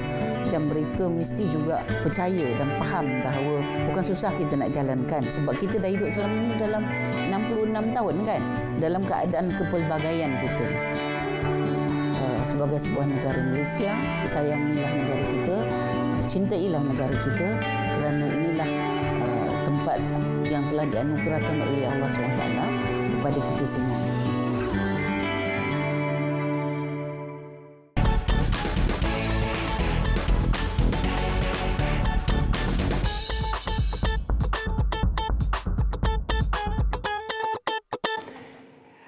Terima kasih kepada anda semua yang terus bersama dengan Selamat Pagi Malaysia. Pastinya di Hari Malaysia pada hari ini, kita nak bercakap mengenai memperkasakan wanita Malaysia Madani. Jadi salah satu kejayaan mungkin orang kata kalau daripada kecil tu nak jadi cikgu, doktor, jurutera. Tapi jangan dilupa juga banyak lagi kejayaan-kejayaan lain yang boleh dijadikan sebagai mata pencarian. Hari ini kita nak bawakan dua orang wanita yang saya kira bukan sahaja bekerja sepenuh masa di syarikat-syarikat yang besar tetapi juga mengambil peluang untuk meneroka bakat mereka melalui bidang peragaan ataupun dalam bahasa kita panggil modeling kan. Jadi hari ini saya bersama dengan Umi dan juga saya bersama dengan Alia. Saya difahamkan Umi bukan sahaja sampai sekarang malah bermula dari remaja. Pernah keluar magazine dulu, majalah kan. Tapi sekarang tak ada majalah. Mungkin orang kata sekarang kalau ambil gambar tu keluar dekat majalah Facebook sahaja. Dia sama, berbezalah. Berlainan dengan Alia, Alia baru saja mencubakan diri dan saya difahamkan Alia juga kalau di zaman belajar merupakan seorang atlet. Jadi figure itu memang boleh untuk dijadikan sebagai salah satu modal dalam bidang peragaan. Kita mulakan dengan Umi.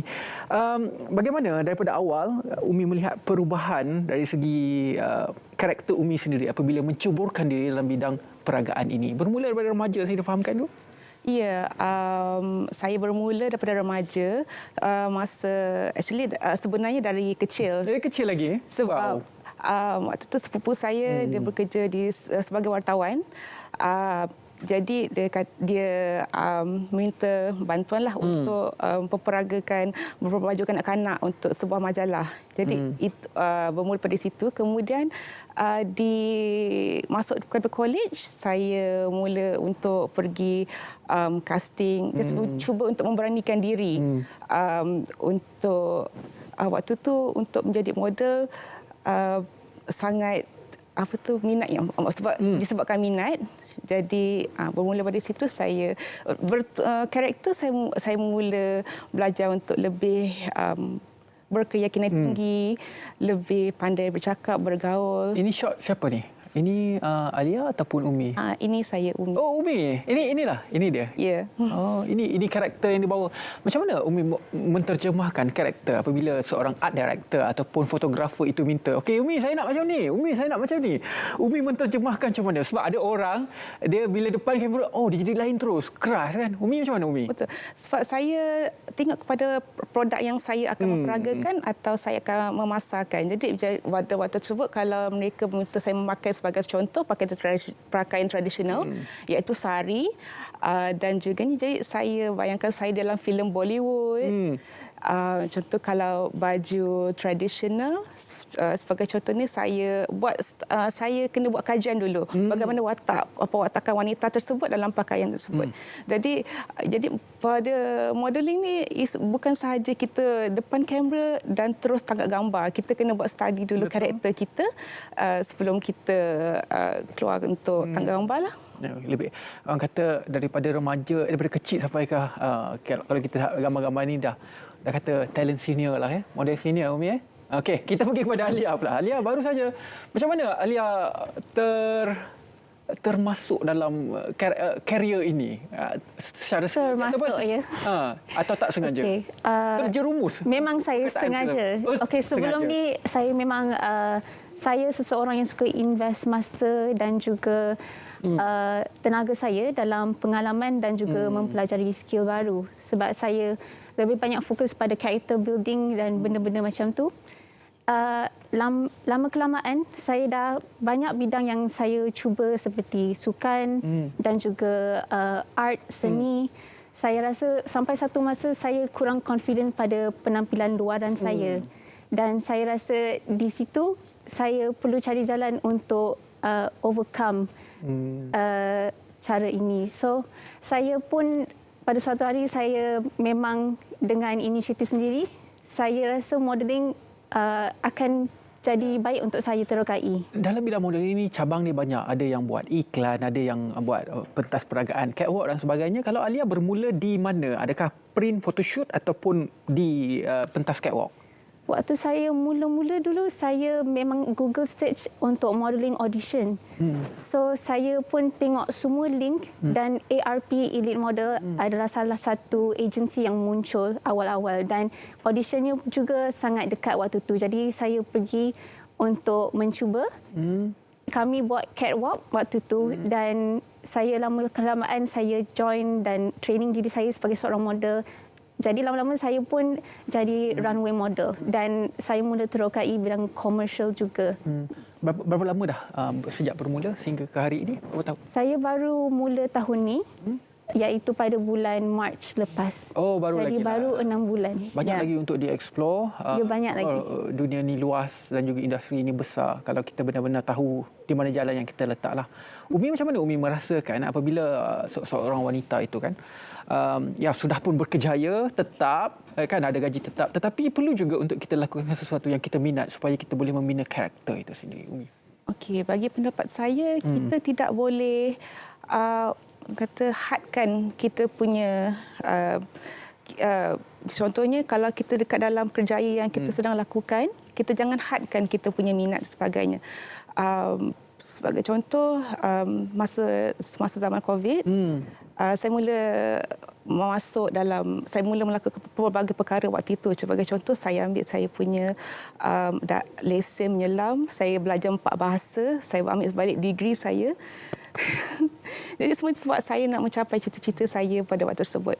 Bila kita ada motivasi, bila kita ada disiplin dan kita pandai merangka masa untuk kita buatkan perkara yang kita minat, saya rasa kita boleh capai apa yang kita nak. Hebat. Pada saya nak ucapkan tahniah lah kerana berani untuk keluar daripada zon selesa itu sendiri. Kita beri tepukan kepada Umi.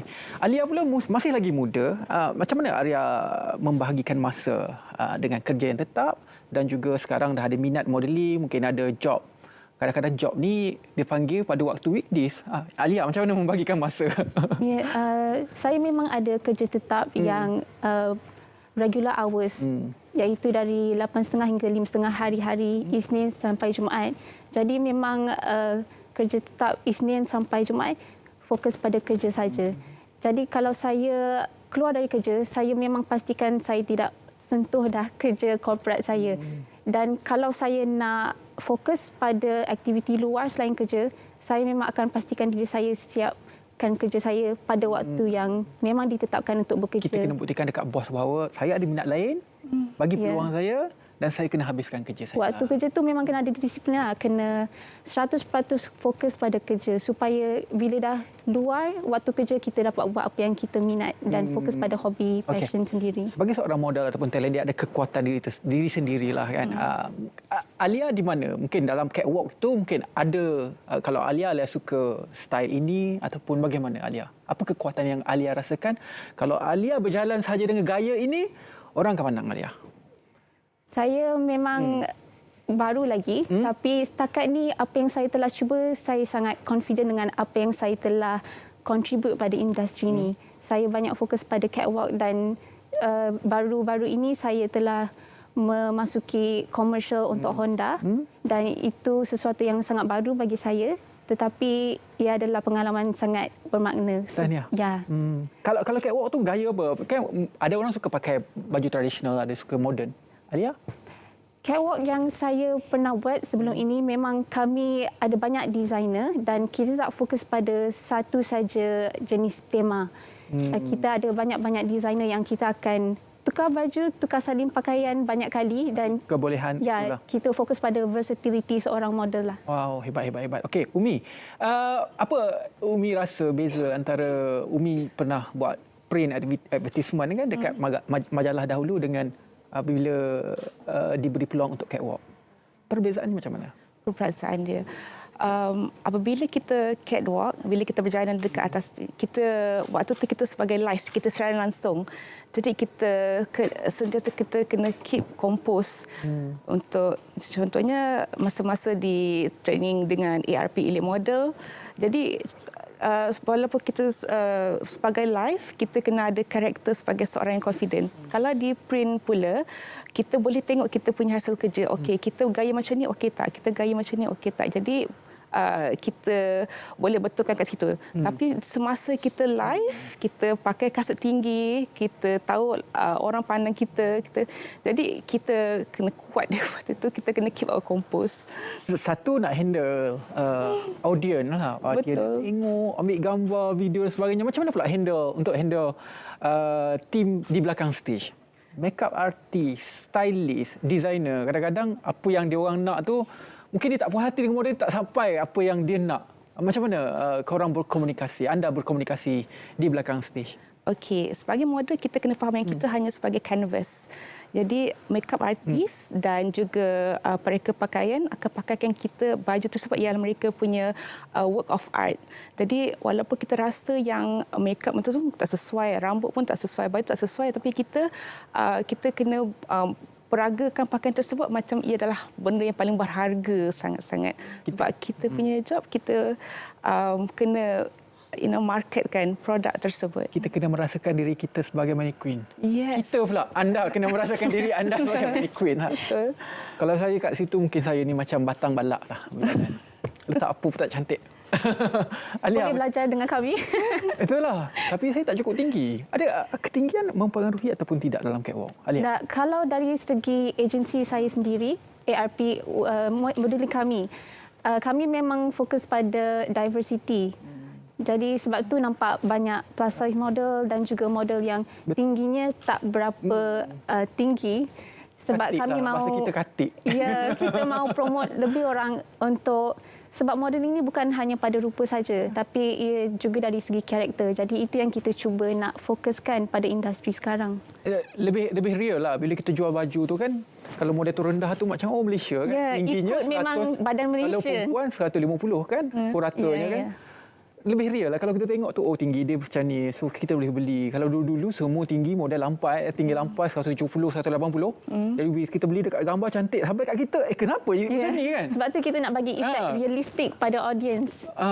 Umi mungkin ada sedikit pesanan kepada rakan-rakan kita yang menonton Umi sekarang ni, nak step out daripada comfort zone itu untuk mencuba sesuatu yang baru walaupun sesiapa pun kita. Ada. Okey, bagi nasihat saya, jika anda merasakan yang anda boleh melakukan sesuatu perkara tersebut, just go for it. Tapi pada masa yang sama anda perlu buat banyak kajian, banyak study, and perlu menjaga masa anda, kena ada masa dengan family, masa untuk berada, masa untuk diri sendiri. Jadi bila anda melakukan beberapa perkara pada tersebut untuk mencapai cita-cita anda, ia tak affect anda punya mental health. Work-life balance? Yes. Alia, work-life balance? Ya, betul. Setuju sangat. Macam mana? Kalau Alia pula, apa pesanan Alia kepada rakan-rakan mungkin baru saja? Kalau Alia pun baru, yang lagi baru ni nak cuba dalam industri apa yang Alia lakukan sekarang? Saya memang sudah cuburi banyak bidang selain daripada modeling dan saya juga datang daripada tempat yang tak berapa confident. Kalau nasihat yang saya nak beri ialah jangan takut untuk cuba banyak benda. Kalau kita tak bagus dalam satu bidang, kita cuba bidang lain. Mungkin kita tak bagus dalam mungkin main gitar, tapi jangan putus asa. Tak bermaksud kita tak bagus dalam apa-apa bidang. Kita perlu mencuburi bidang lain untuk cari talent kita sendiri. Kena usaha lah. Ya. Usaha sampai kita dapat. Tak bermaksud kita tak bagus dalam satu bidang, kita memang tak ada talent langsung. Itu dia kata-kata dua orang wanita di studio pada pagi ini keluar daripada comfort zone untuk mencari sesuatu yang lebih bagus dalam hidup. Terima kasih kepada Umi ataupun nama penuhnya Umi Zaliha dan juga Alia ataupun nama penuhnya Nur Alia Mior Ahmad. Dan juga tahniah diucapkan kepada anda semua. Itu dia bagaimanakah untuk kita menyampaikan Semarak Hari Malaysia dan juga menyampaikan kekuatan wanita yang juga merupakan salah satu elemen dalam perpaduan dan juga Malaysia Madani ini. Baiklah, kita akan ke Selangor selepas ini, yang mana Samsia Samsi sudah pun bersedia untuk cerita pagi di negeri Selangor. Ini berkaitan dengan Fiesta Sate Selangor. Apa kata kita saksikan? Lapar saja. Samsia, silakan. Baik, terima kasih Ridwan. Saya kini berada di Pantai Bagalalang sempena Fiesta Sate Selangor 2023. Dan kalau anda lihat di belakang saya ini, aktiviti membakar sate sedang diadakan semenjak pukul 8.30 pagi tadi. Dan bagi mengetahui lebih lanjut mengenai perkara ini, saya kini bersama-sama dengan Yang Berhormat Tuan Borhan Amansyah selaku Esko Perumahan dan Kebudayaan. Apa khabar YB? Ya, Alhamdulillah sihat. YB, mengenai Fiesta Sate Selangor 2023 ini, boleh YB jelaskan dengan lebih lanjut? Okey, Alhamdulillah hari ini kita berada di Bagalalang sekali lagi. Di mana Fiesta Sate Selangor ni kita adakan di sini adalah acara tahunan bagi warisan makanan di negeri Selangor, yang mana hari ini kita menyediakan 100,000 cucuk lah untuk para pengunjung yang kita jangka akan hadir melebihi 10,000 ataupun 2,500 keluarga yang akan hadir. Dan ini kita buat tahun ini dengan kerjasama juga dengan Majlis Kebudayaan Negeri Selangor, Padat, Majlis Pemandaran Sepang dan juga Majlis Pemandaran Kajang. Dan pada tahun 2015 majlis juga pernah dibuat iaitu Pesta Sate, tetapi sebanyak 50,000. Tapi kali ini kita nak buat Malaysia World of Record, di mana 100,000 akan kita hidangkan kepada semua para pengunjung. Dan acara ini akan berlangsung bermula pada pukul 10 pagi hingga 3 petang. Jadi sempena Hari Malaysia ini yang ke-60, kita mengambil kesempatan Kerajaan Negeri Selangor untuk menjamu semua penduduk khususnya dan juga rakyat Negeri Selangor untuk hadir makan sate percuma sebanyak 100,000. Dan juga kita mengharapkan semua berbilang kaum akan hadir kemari, kerana kita tahu sate ini adalah satu makanan warisan, bukan saja digemari oleh orang Melayu tetapi orang Cina, India dan semua kaum lah, khususnya di rakyat negeri Selangor. YB, mengenai sate kajang yang akan diangkat sebagai identiti makanan warisan Selangor, bagaimana pula YB? Okey, hari ini sebentar lagi saya akan mengisytiharkan dalam satu majlis rasmi di Hall Awani, di mana kita akan mengisytiharkan sate kajang ni akan diangkat dan akan menjadi warisan makanan identiti bagi negeri Selangor. Dan saya mengharapkan pada akan datang juga tahun depan juga kita akan merancang, mungkin ada lagi suku kaum yang akan kita angkat untuk sebagai makanan warisan negeri Selangor. Dan saya mengharap kepada semua untuk hadir beramai-ramai, jangan lepaskan peluang. Ini adalah peluang terbaik untuk kita menjamu selera, kerana sate ini sangat sinonim dengan makanan orang Melayu khususnya. Baik, terima kasih YB. Dan kepada anda yang berada di sekitar Sepang dan juga yang meminati sate, anda dialu-alukan untuk memeriahkan Fiesta Sate Selangor yang akan diadakan pada hari ini. Dan setakat itu saja laporan daripada saya. Kembali kepada Ridwan di Angkasa Puri.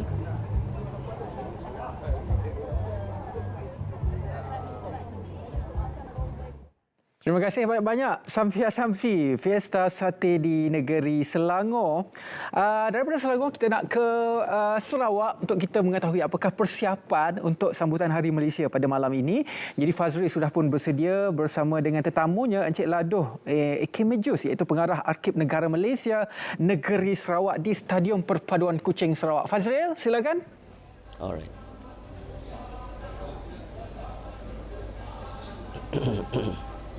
Fazril, silakan.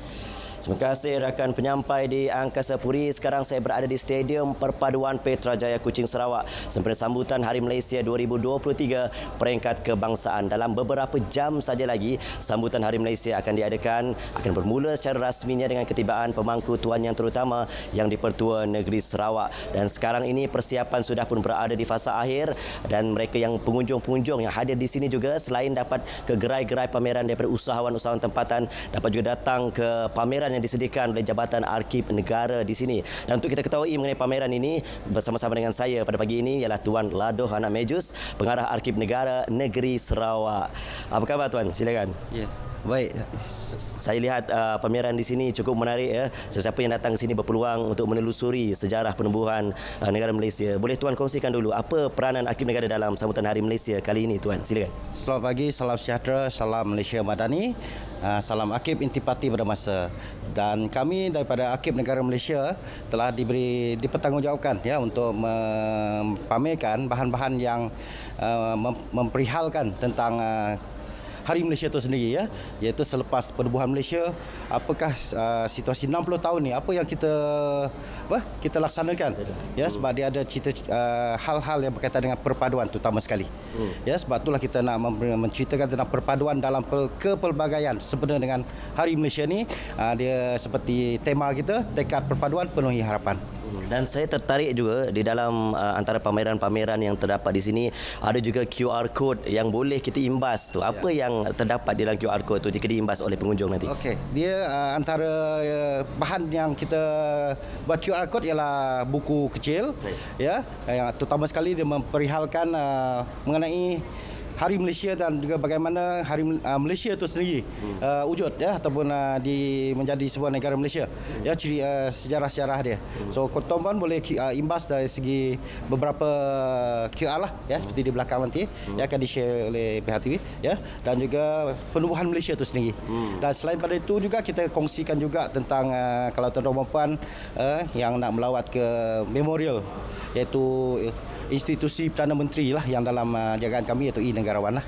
Ya, itu antara QR dia lah. Dan termasuklah yang paling menarik ialah kalau tuan lihat bagi pelajar-pelajar lah terutama sekali, iaitu hari ini dalam sejarah. Ya, so itu antara QR yang tuan-tuan boleh scan dan juga boleh rujuk lah dalam telefon tuan-tuan lah yang ni. Okay? Cukup menarik sebenarnya sebab saya sendiri juga ada berpeluang mengimbas beberapa QR code tadi. Saya tak perlu beli flight pergi ke sana. Saya scan saja, imbas saja, terus berada di memorial-memorial yang ada terdapat di seluruh negara kita. Baik Tuan, boleh kongsikan juga peranan Arkib Negara dalam menyemarakkan semangat perpaduan dalam kalangan rakyat Malaysia pada ketika ini. Baik, terima kasih ya. So bagi kami di Arkib Negara Malaysia, kita memang dipertanggungjawabkan lah ya, untuk menyemarakkan lagi sifat perpaduan antara rakyat.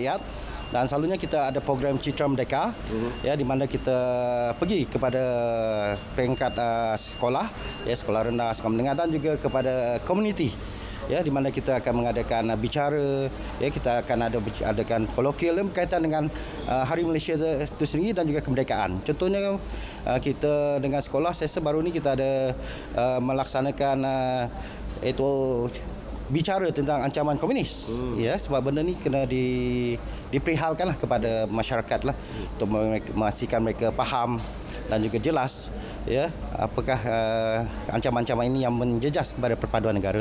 Sambutan daripada rakyat Malaysia setakat ini dengan aktiviti dan program yang dijalankan itu? Setakat ini memang agak besarlah sambutan daripada rakyat ya, sebab benda-benda ni kadang-kadang mereka cuma dengar saja, so dia tak feel kan, tak ada merasai benda tu, tak menghayati dia ya, terutama sekali bagi anak-anak muda lah, anak-anak sekolah ya. So bila kita cerita tentang benda tu, mereka tak, so dengan adanya aktiviti ni maka mereka boleh merasai sendiri ya. Baik Tuan, sedikit pesanan ucapan Hari Malaysia kepada rakyat Malaysia sedang menonton ketika ini Tuan. Okey, Akib Negara Malaysia, Negeri Sarawak mengucapkan Selamat Hari Malaysia ya, dan semoga kita sentiasa dalam keadaan yang aman, harmoni dan perpaduan dapat kita eratkan lagi. Terima kasih Tuan. Itu dia harapan yang dikongsi bersama sebenarnya oleh semua rakyat Malaysia untuk kita bersama-sama menyemarakkan dan menyemai semangat perpaduan selama-lamanya dalam kalangan rakyat Malaysia. Jangan lupa saksikan sambutan Hari Malaysia Peringkat Kebangsaan 2023 malam ini sekitar 8 malam akan bermula hanya di RTM. Dan kepada anda yang berada di sekitar Kuching, ayuh kita meriahkan Stadium Perpaduan Kuching Sarawak. Itu saja kita bawakan untuk cerita pagi Sarawak. Terus bersama dengan Ridwan dalam Selamat Pagi Malaysia. Assalamualaikum. Terima kasih banyak-banyak Fazril dari Kuching Sarawak. Jadi itu dia persiapan sempena dengan Hari Malaysia pada malam ini. Jadi jangan lupa untuk saksikan secara langsung. Dan juga selepas ini kita akan bawakan juga topik berkenaan dengan perpaduan. Ada yang mengatakan bahawa kita sudah pun mencapai perpaduan. Ada juga yang mengatakan bahawa belum. Perpaduan ini bukan satu destinasi, malah ia merupakan satu perjalanan yang tidak akan ada penghujungnya. Bagaimanakah untuk kita merungkai perkara ini? Kita berehat seketika kerana selepas ini saya akan bersama dengan tetamu untuk merungkai perkara ini.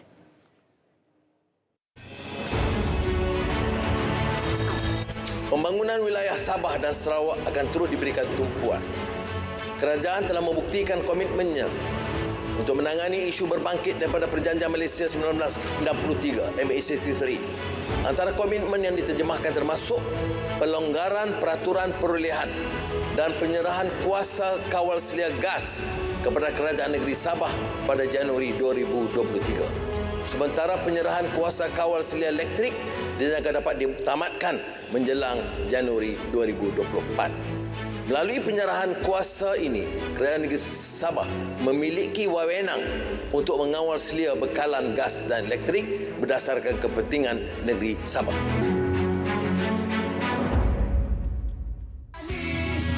Ayuh bersama-sama kita ke Stadium Perpaduan Kuching Sarawak pada 16 September 2023 pukul 7 malam bagi memeriahkan sambutan Hari Malaysia 2023 Peringkat Kebangsaan. Pelbagai persembahan menarik akan diadakan. Selamat menyambut Hari Malaysia 2023. Sambutlah Hari Malaysia dengan penuh kebanggaan dan jiwa yang penuh semangat patriotisme.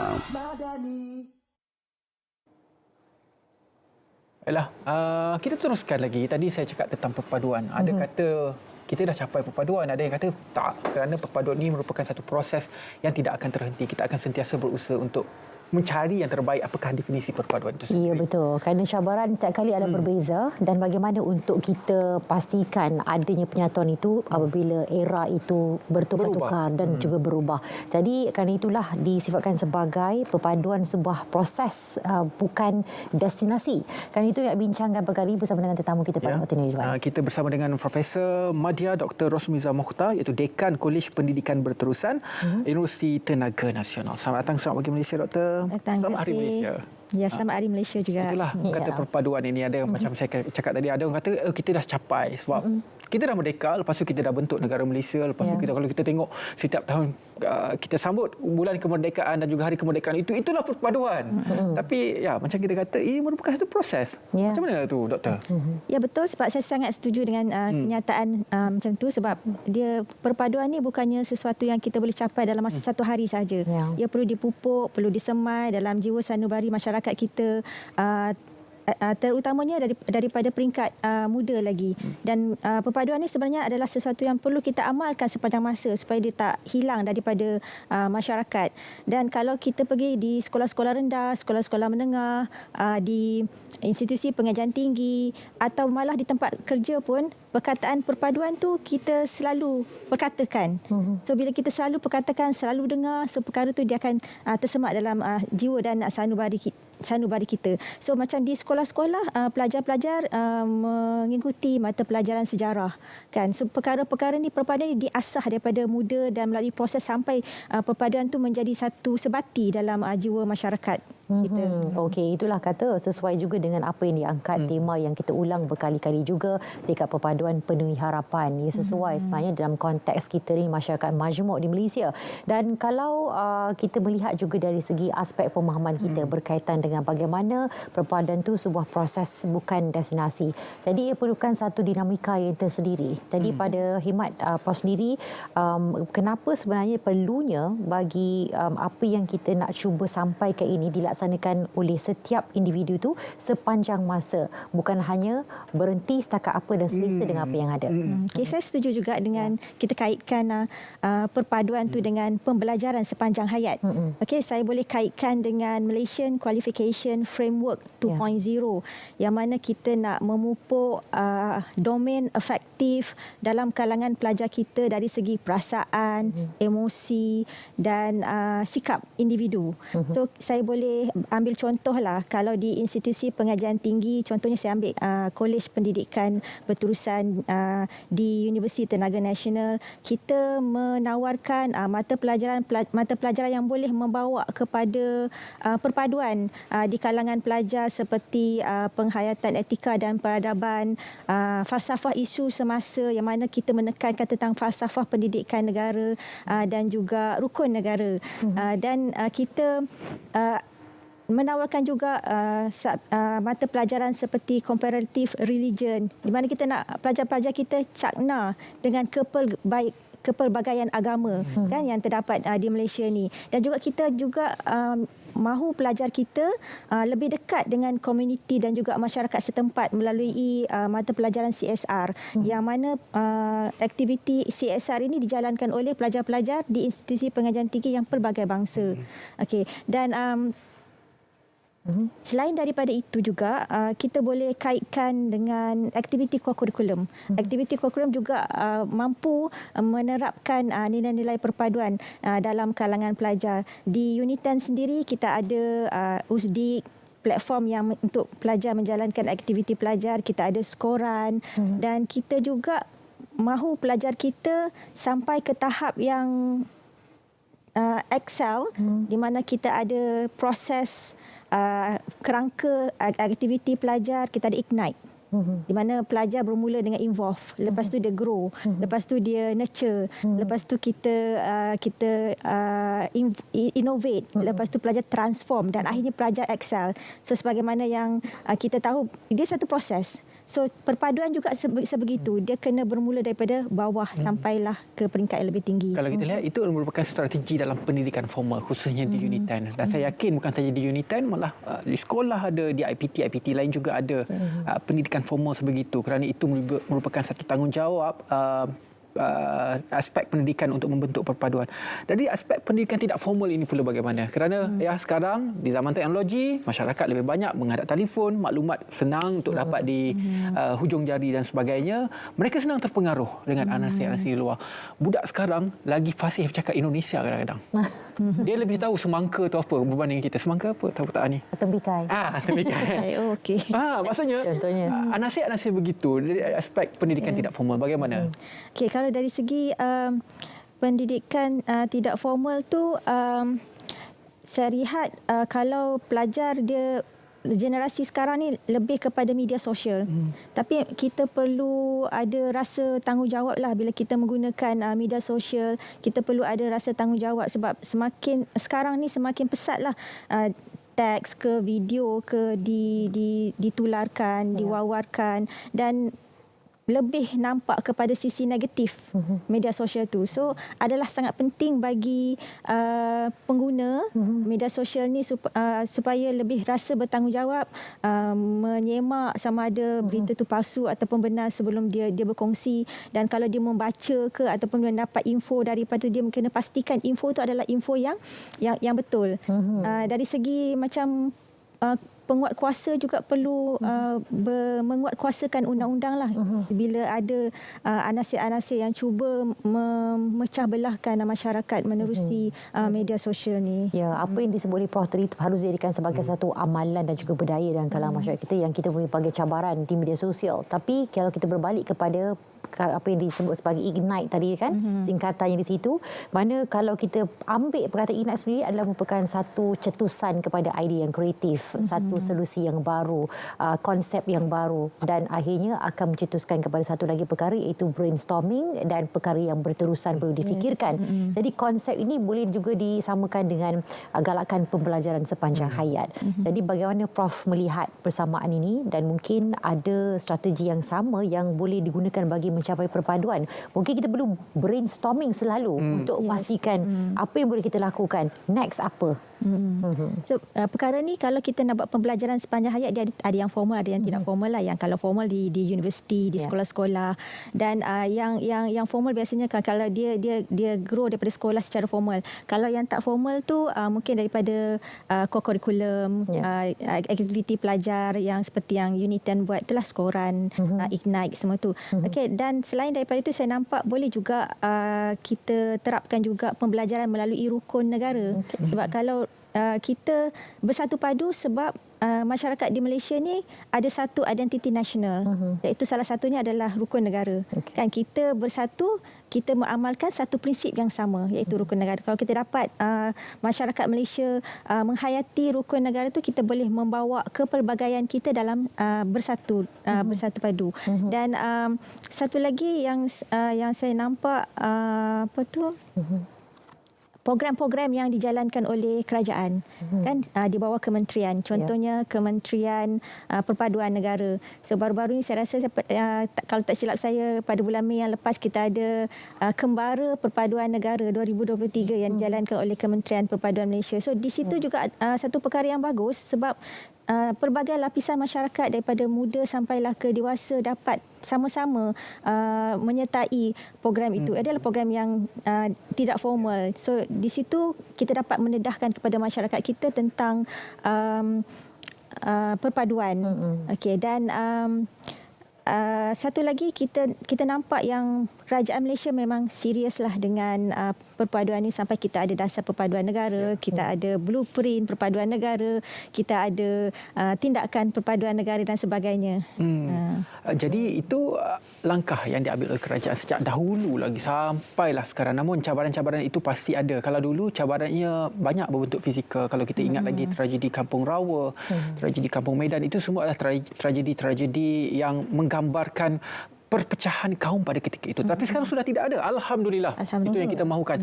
Cuma ada lagi, kata kalau tadi Ignite itu dalam sesi pembelajaran, dia ignite rasa kebencian itu di media sosial, di Twitter, Instagram, TikTok dan sebagainya. Satu cabaran. Bagaimana cabaran-cabaran lain dan juga kaedah penyelesaian yang mungkin doktor boleh berikan ketika ini? Okey, sebenarnya ada banyak cabaran lah yang saya nampak. Tadi yang tadi saya nyatakan, cabaran ledakan media sosial itu pun cabaran untuk kita, satu cabaran untuk kita juga. Dan itu kita perlu macam kita lihat bila ada ledakan media sosial tu yang saya kata tadi, pengguna kena bertanggungjawablah, dan penguatkuasa undang-undang perlu menguatkuasakan undang-undang. So pemantauan tu perlu ada. Dan satu lagi cabaran yang saya nampak ialah dari segi politik negara lah, kan kita ada pelbagai parti politik, tapi bila ada kerjasama antara masyarakat dan juga pemimpin, kita boleh bekerjasama dan kita boleh memastikan perpaduan di kalangan kaum tu sangat berkesan. So ini bertepatanlah dengan blueprint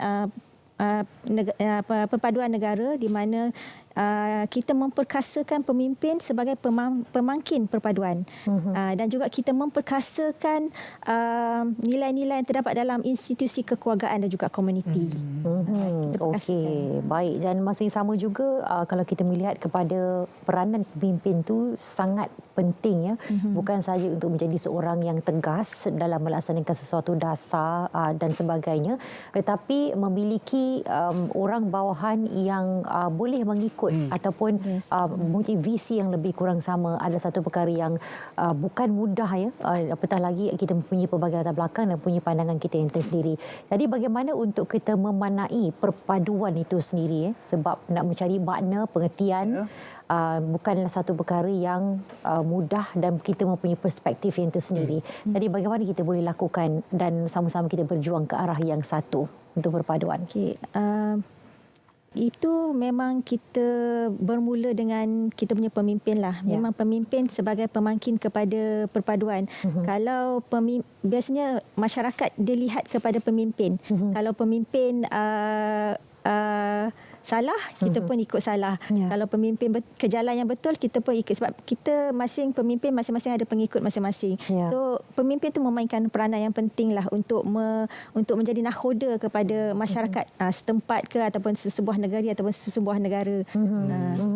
Apabila hilangnya keyakinan terhadap seseorang, ketua itu sendiri ataupun mana kita di tempat kerja, majikan, mula-mula kita ikut atau terhadap visinya, tetapi mungkin kita punya pandangan dan juga mempunyai banyak sangat saluran daripada media sosial yang mempengaruhi kita. Jadi bagaimana sebenarnya untuk kita percaya dan yakin apa sebenarnya visi dah hala tuju dalam konsep ataupun apa yang kita ketengahkan sekarang adalah kita untuk kekalkan perpaduan itu sendiri. Jadi bagaimana kita nak pergi ke satu hala tuju yang sama, tapi cabaran dan juga dugaan yang berlaku, pengaruh yang masuk pada kita akan dapat kita tepis kalau kita ni yakin walaupun kita ada ragu-ragu di dalam hati. Jadi bagaimana untuk kita teruskan? Okey. Perpaduan ni kalau kita tengok definisi dia adalah satu proses menyatu padukan masyarakat melalui satu identiti nasional. So macam masyarakat di Malaysia ni kita boleh satu padukan bila kita ada rukun negara. Kita ada ideologi yang sama. Begitu juga dengan di tempat kerja kan, bila majikan, sesuatu organisasi masing-masing memang mereka mempunyai prinsip ataupun ideologi yang kita pekerja dengan majikan sama-sama ikut berpunca. So kalau majikan walaupun majikan tak betul pun, tapi bila pekerja ataupun masyarakat tu ditekankan dengan satu prinsip yang sama, mereka akan menghala pada satu prinsip yang samalah. Ya, dan akhirnya result ataupun keputusannya itu akan dapat kita lihat. Dan perjalanan itu mungkin akan ambil masa yang panjang. Tetapi kalau kita teruskan dan satu visi yang sama, pasti kita akan dapat mencapai kejayaan bersama-sama. Tapi yang paling penting adalah kita perlu berasimilasi dengan keadaan sekarang, teknologi sekarang. Tetapi dalam keadaan kita berasimilasi, identiti nasional tidak boleh kita pinggirkan. Terima kasih banyak-banyak kepada Profesor Madya Dr. Rosmizah Mokhtar, iaitu Dekan Kolej Pendidikan Berterusan Universiti Tenaga Nasional, sudi berkongsi dengan kita hari ini buah fikir berkenaan dengan perpaduan yang merupakan sebuah proses. Ia bukan lagi destinasi yang kita capai. Baiklah, selepas ini kita akan bersama dengan rakan penerbit Akmal Aziz yang merupakan salah seorang ahli pasukan dalam Media Community Drive 2023. Ini adalah pertandingan treasure hunt. Kita nak tengok apakah di mana mereka sekarang. Kerana saya difahamkan daripada Rawang nak pergi ke Penang jauh. Okey. Jadi treasure hunt ni. Baik, jadi gambarannya terus kita bersama dengan sahabat-sahabat kita dari sana. Mungkin Rozaimi juga ada laporan. Rozaimi juga ada di sana. Teman kita. Ya, silakan. Silakan. Terima kasih Hani dan Ridwan di Angkasa Puri yang satu. Kini saya berada di Bank Islam Cawangan Sungai Buloh bersempena dengan Community Drive. Apa yang boleh saya kongsikan sedikit, penganjuran Bank Islam Media Community Drive 2023 melibatkan 160 peserta pengamal media, bermakna menjadikan 40 pasukan dari pelbagai agensi yang kami sertai. Bersempena dengan Hari Malaysia ini juga, Bank Islam turut menganjurkan Community Drive ini kali yang ke-10 dan Community Drive ini telah dilepaskan oleh Timbalan Ketua Pengarah bernama Puan Nurul Afidah Kamaluddin dan Ketua Pegawai Eksekutif Kumpulan Bank Islam Encik Muhammad Muazzam Muhammad. Media Community Drive ini dilaksanakan bersempena dengan ulang tahun Bank Islam yang ke-40. Sedikit saya nak kongsikan juga, perjalanan kami bermula daripada Bank Islam Cawangan Sungai Buloh akan terus ke Pulau Pinang sejauh 378 km dan akan kita akan menempuh segala tas-tas, maksudnya tugasan-tugasan akan kami laksana. Jadi mungkin ada yang bertanya, apakah hadiah yang ditawarkan oleh Bank Islam untuk kali ini? Kali ini tempat pertama ditawarkan hadiah bernilai RM5,000, yang kedua RM4,000 dan yang ketiga RM3,000 dan seterusnya hingga ke-10 RM4,000. Jadi untuk yang makluman juga, Bank Islam menganjurkan ini adalah bersempena dengan pengoperasian 40 tahun Bank Islam yang turut terlibat ialah kita akan melalui menyantuni golongan asnaf di Pertubuhan Kebajikan Anak Yatim Miskin Dahimah Gopeng. Ini merupakan salah satu hasrat Bank Islam dalam mendekatkan pengamal media khasnya dalam golongan asnaf. Saya kira setakat ini dahulu daripada saya, Muhammad Rozaimi Muhammad Said, untuk Selamat Pagi Malaysia. Terima kasih Rozali. Terima kasih. Ya, selalu di balik tabir sekarang di hadapan. Ya. Bersama dengan rakan sepasukan ni Ahmad Aziz. Ya. Okay. Dah harap bawa something lah, sesuatu untuk RTM Ya, betul. Kerana anda mewakili kami. Okey. Dan sekarang kita nak berita langsung. Selepas ini kita akan ke Kota Kinabalu. Ya. Tengok rakan pelapor kita, rakan penyampai biasanya berada di sini. Tapi hari ini sempena Hari Malaysia, beliau bersama dengan 30 lagi wanita dari UTHM cuba menawan Kinabalu. Tapi mungkin tadi kita dapat mesej awal pagi tadi, katanya Ranger Kinabalu tidak benarkan semua pendaki untuk ke puncak kerana faktor cuaca. Jadi tak boleh lah kan. Tapi kita nak juga dapatkan berita daripada beliau. Saya kira sekarang Syuhaida bersama dengan penerbit Salawati berada di Laban Rata, saya kira. Okey, baik. Jadi kita harapkan adalah mungkin perkembangan yang dapat dikongsikan. Mungkin ada perubahan yang terkini pula. Mana tahu ada harapan untuk pergi ke puncak nanti. Mungkin ada perkabaran yang akan dibawakan oleh Syuhaida sendiri. Ya, Syuhaida dan juga Salawati daripada wakil RTM. Dan juga ada program ini adalah program wanita menawan Kinabalu sempena dengan UTHM yang sudah pun berusia 30 tahun. Jadi mungkin sedikitlah latar belakang dan juga fakta mengenai Kota Kinabalu. Gunung Kinabalu ni mereka memulakan pendakian melalui gate Timpuhun. Jadi gate Timpuhun tu ramailah yang biasanya kalau orang biasa naik Kinabalu dia tahu. Gate Timpuhun dia sampai ke sana dia macam tangga sedikit. Kalau dahulu dulu ada kejadian kes Gunung Kinabalu runtuh kan di atas tu. Dia ada satu lagi laluan iaitu ikut Mesilau. Mesilau tu lebih jauh dan lebih feel dia lebih macam trekking dan juga masuk hutan lah. Tapi kalau ikut Timpuhun dia macam tangga. Tapi dia masih lagi memerlukan fitness. Semakin tinggi kita berada di sesuatu kawasan, semakin nipis oksigen. Jadi akan ada hidung berair lah. Jadi kesakitan di tempat tinggi dan sebagainya. Salawati kita tahu. Dia fit. Dia memang pernah fit. Pergi ke EBC. Ya, betul. Dan itu memerlukan latihan. Betul. Dia memerlukan latihan yang tuntas sebenarnya dari semasa ke semasa untuk membina stamina dan sebagainya.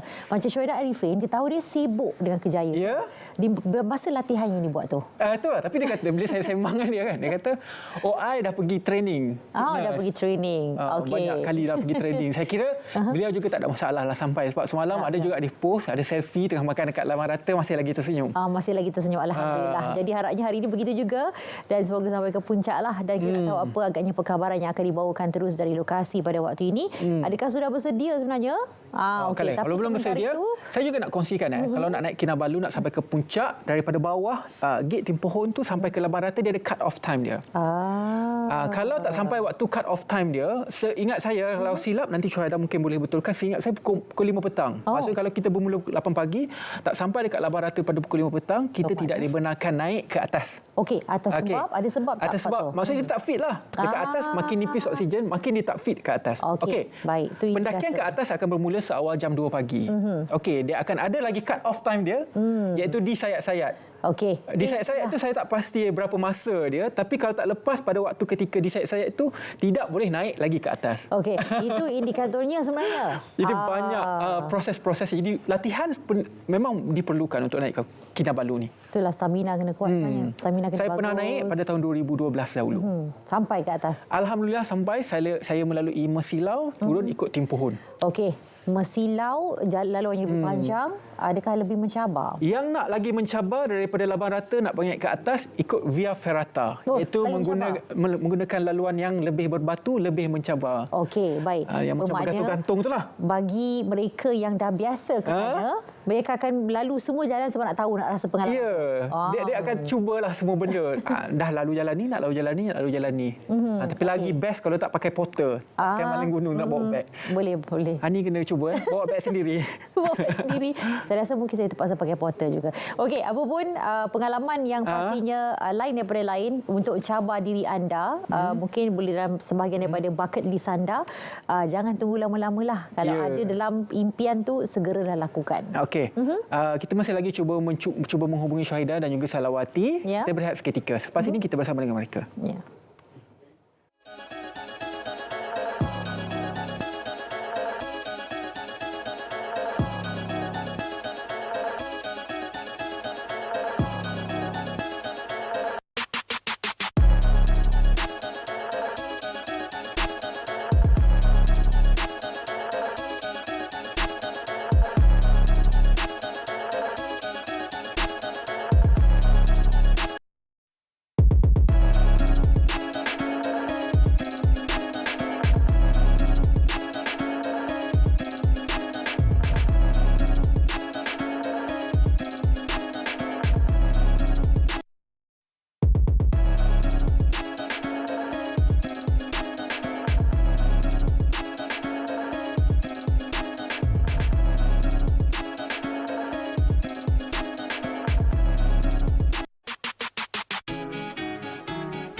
Okey, baiklah. Saya kira Syahidah sudah pun bersedia di mungkin di 800 sekarang. Tak boleh naik ke Kinabalu.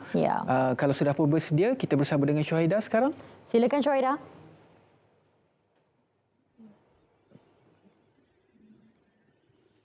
Syahidah, silakan.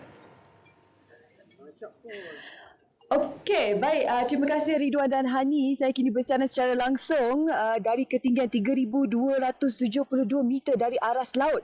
Di mana kami? Ya, kami sedang bersama langsung dari base camp Gunung Kinabalu yang dikenali sebagai Panalaban kalau anda nampak di belakang ini, ataupun nama lain dikenali sebagai Laban Rata. Kenapa saya kat sini sebenarnya? Ini saya mengikuti kami bersama dengan rombongan 55 peserta wanita yang mendaki ke Gunung Kinabalu. Untuk mengetahui lebih lanjut berkenaan dengan ekspedisi ataupun misi mereka ini, saya bersama dengan pengarah program Dr. Nur Kamilah. Assalamualaikum, selamat pagi Doktor. Salam, selamat pagi. Okey Doktor, tanpa membuang kita cerita sikit berkenaan dengan latar belakang ekspedisi pada pagi ini. Okey, sure. Dengan bertemakan pemerkasaan wanita, program 30 tahun UTHM ni bersempena dengan sambutan ulang tahun 30 tahun UTHM. Kami membawa misi untuk mengibarkan bendera Johor dan UTHM di Gunung Kinabalu, dan alhamdulillah syukur pada hari ini, UTHM telah berjaya mencatatkan satu rekod baru di Malaysian Book of Record, most women participant to climb Mount Kinabalu. Alhamdulillah. Temanya Women Empowerment, ya? Betul. Kerana seramai 55 orang staf wanita yang terdiri daripada academician dan juga staf-staf admin, yang mana mereka ni semua adalah super mom dan working mom, Syu. Alhamdulillah. Okey, kita juga nak bersama dengan peserta pada pagi untuk berkongsi tentang pengalaman mereka mendaki ke Gunung Kinabalu ni. Supaya saya difahamkan, ada antara mereka ni pertama kali mendaki yang sudah memulakan latihan sejak bulan dini. Jadi bayangkan itu juga mereka untuk menjadikan ramikan ini. Saya perkenalkan terlebih dahulu itu Profesor Madya Engineer Teknologi Dr. Tan Laiwa, pensyarah UTHM. Prof Tan, selamat pagi. Selamat pagi. Okey, kongsi sikit perasaan apabila berjaya berada di kawasan Pegunungan Kinabalu ni. Saya sebenarnya amat teruja, gembira sangat dan bersyukur kerana sampai di puncak, dan juga saya amat berterima kasihlah atas semangat kerjasama daripada rakan-rakan semua, dan juga berterima kasih pada Tuanku Chancellor dan juga Naib Chancellor UTHM dan juga semua warga UTHM. Terima kasih. Okey, satu lagi saya ringkas saja. Kita ada soalan lagi, peserta Dr. Anizam, antara peserta senior berusia 51 tahun. Temanya memperkasakan wanita. Bagaimana antara semangat yang mungkin doktor boleh sampaikan untuk penonton wanita di luar sana untuk mempunyai ataupun kita kerjaan seperti doktor juga. Okey, terima kasih Syu. Saya amat bersyukur kerana berada di tahap ini bersama dengan rakan-rakan UTHM, dan apa yang saya nak sampaikan wanita di sana bukannya usia, tetapi ialah kuasa minda kita. Kita boleh capai apa saja cita-cita kita. Terima kasih Syul. Okey, saya sebenarnya bersama dengan mereka sejak beberapa hari lepas lagi. Memang semangat dan juga kegigihan mereka tidak dinafikan. Segala penat lelah mereka yang mereka sudah laksanakan selama ini begitu berbaloi sekali. Bukan mudah sebenarnya untuk berada di kawasan pegunungan ini. Tambah-tambah mereka ini bergelar ibu, bergelar isteri dan juga pertama kali melakukan aktiviti mendaki gunung seperti ini pada ketinggian yang begitu tinggi di mana udaranya nipis, kekurangan oksigen, dan mereka berjaya melaksanakan misi ini dengan satu kejayaan yang amat membanggakan. Tahniah kepada warga UTHM. Kita ucapkan selamat menyambut 30 tahun UTHM. Semoga terus melahirkan graduan-graduan yang berjaya dan juga staf-staf yang sentiasa berwibawa di masa hadapan. Kita kembali bersama Ridwan dan juga Hani di studio. Bye. Wah. Semangat tu datang aura. Saya kira sebenarnya saya berada di kerusi pengacara SPM ini pertama kali kita bawakan secara langsung dari puncak Kinabalu. Tak sampai puncak sebab hari ini tak boleh kebanyakan acara, tapi di Laban Rata secara langsung kali pertama. Tahniah Syuhaida bersama dengan 55 lagi wanita dari UTHM dan juga kru Salawati dan mungkin ada seorang cameraman. Tahniah. Tahniah diucapkan dah sampai tahap tu, maknanya stamina tu baguslah. Jadi kita tak sabar nak tengok apa agaknya langkah yang seterusnya. Jadi apapun kita harapkan aura wanita-wanita hebat tadi itu datang kepada kita dan begitu semangat kita sebenarnya kita menyambut Hari Malaysia pada hari ini. Jadi terima kasih kepada anda yang menonton Sarawak Pagi Malaysia seawal pagi tadi. Jadi banyak yang kami bawakan kepada anda. Makanan yang kita tafsirkan dalam bentuk perpaduan juga ada sehinggalah kita bercerita tentang perpaduan. Segala yang baik itu pegang, amalkan dalam hidup kita. Saya Ridwan dan saya Hani Hamid. Saya pada Hari Malaysia kita juga ingin ucapkan kepada ETM selamat menyambut tahunnya yang ke-90. Okey, saya Hani Hamid di sini dan kita jumpa lagi insya-Allah dalam lain siaran. Assalamualaikum. Bye.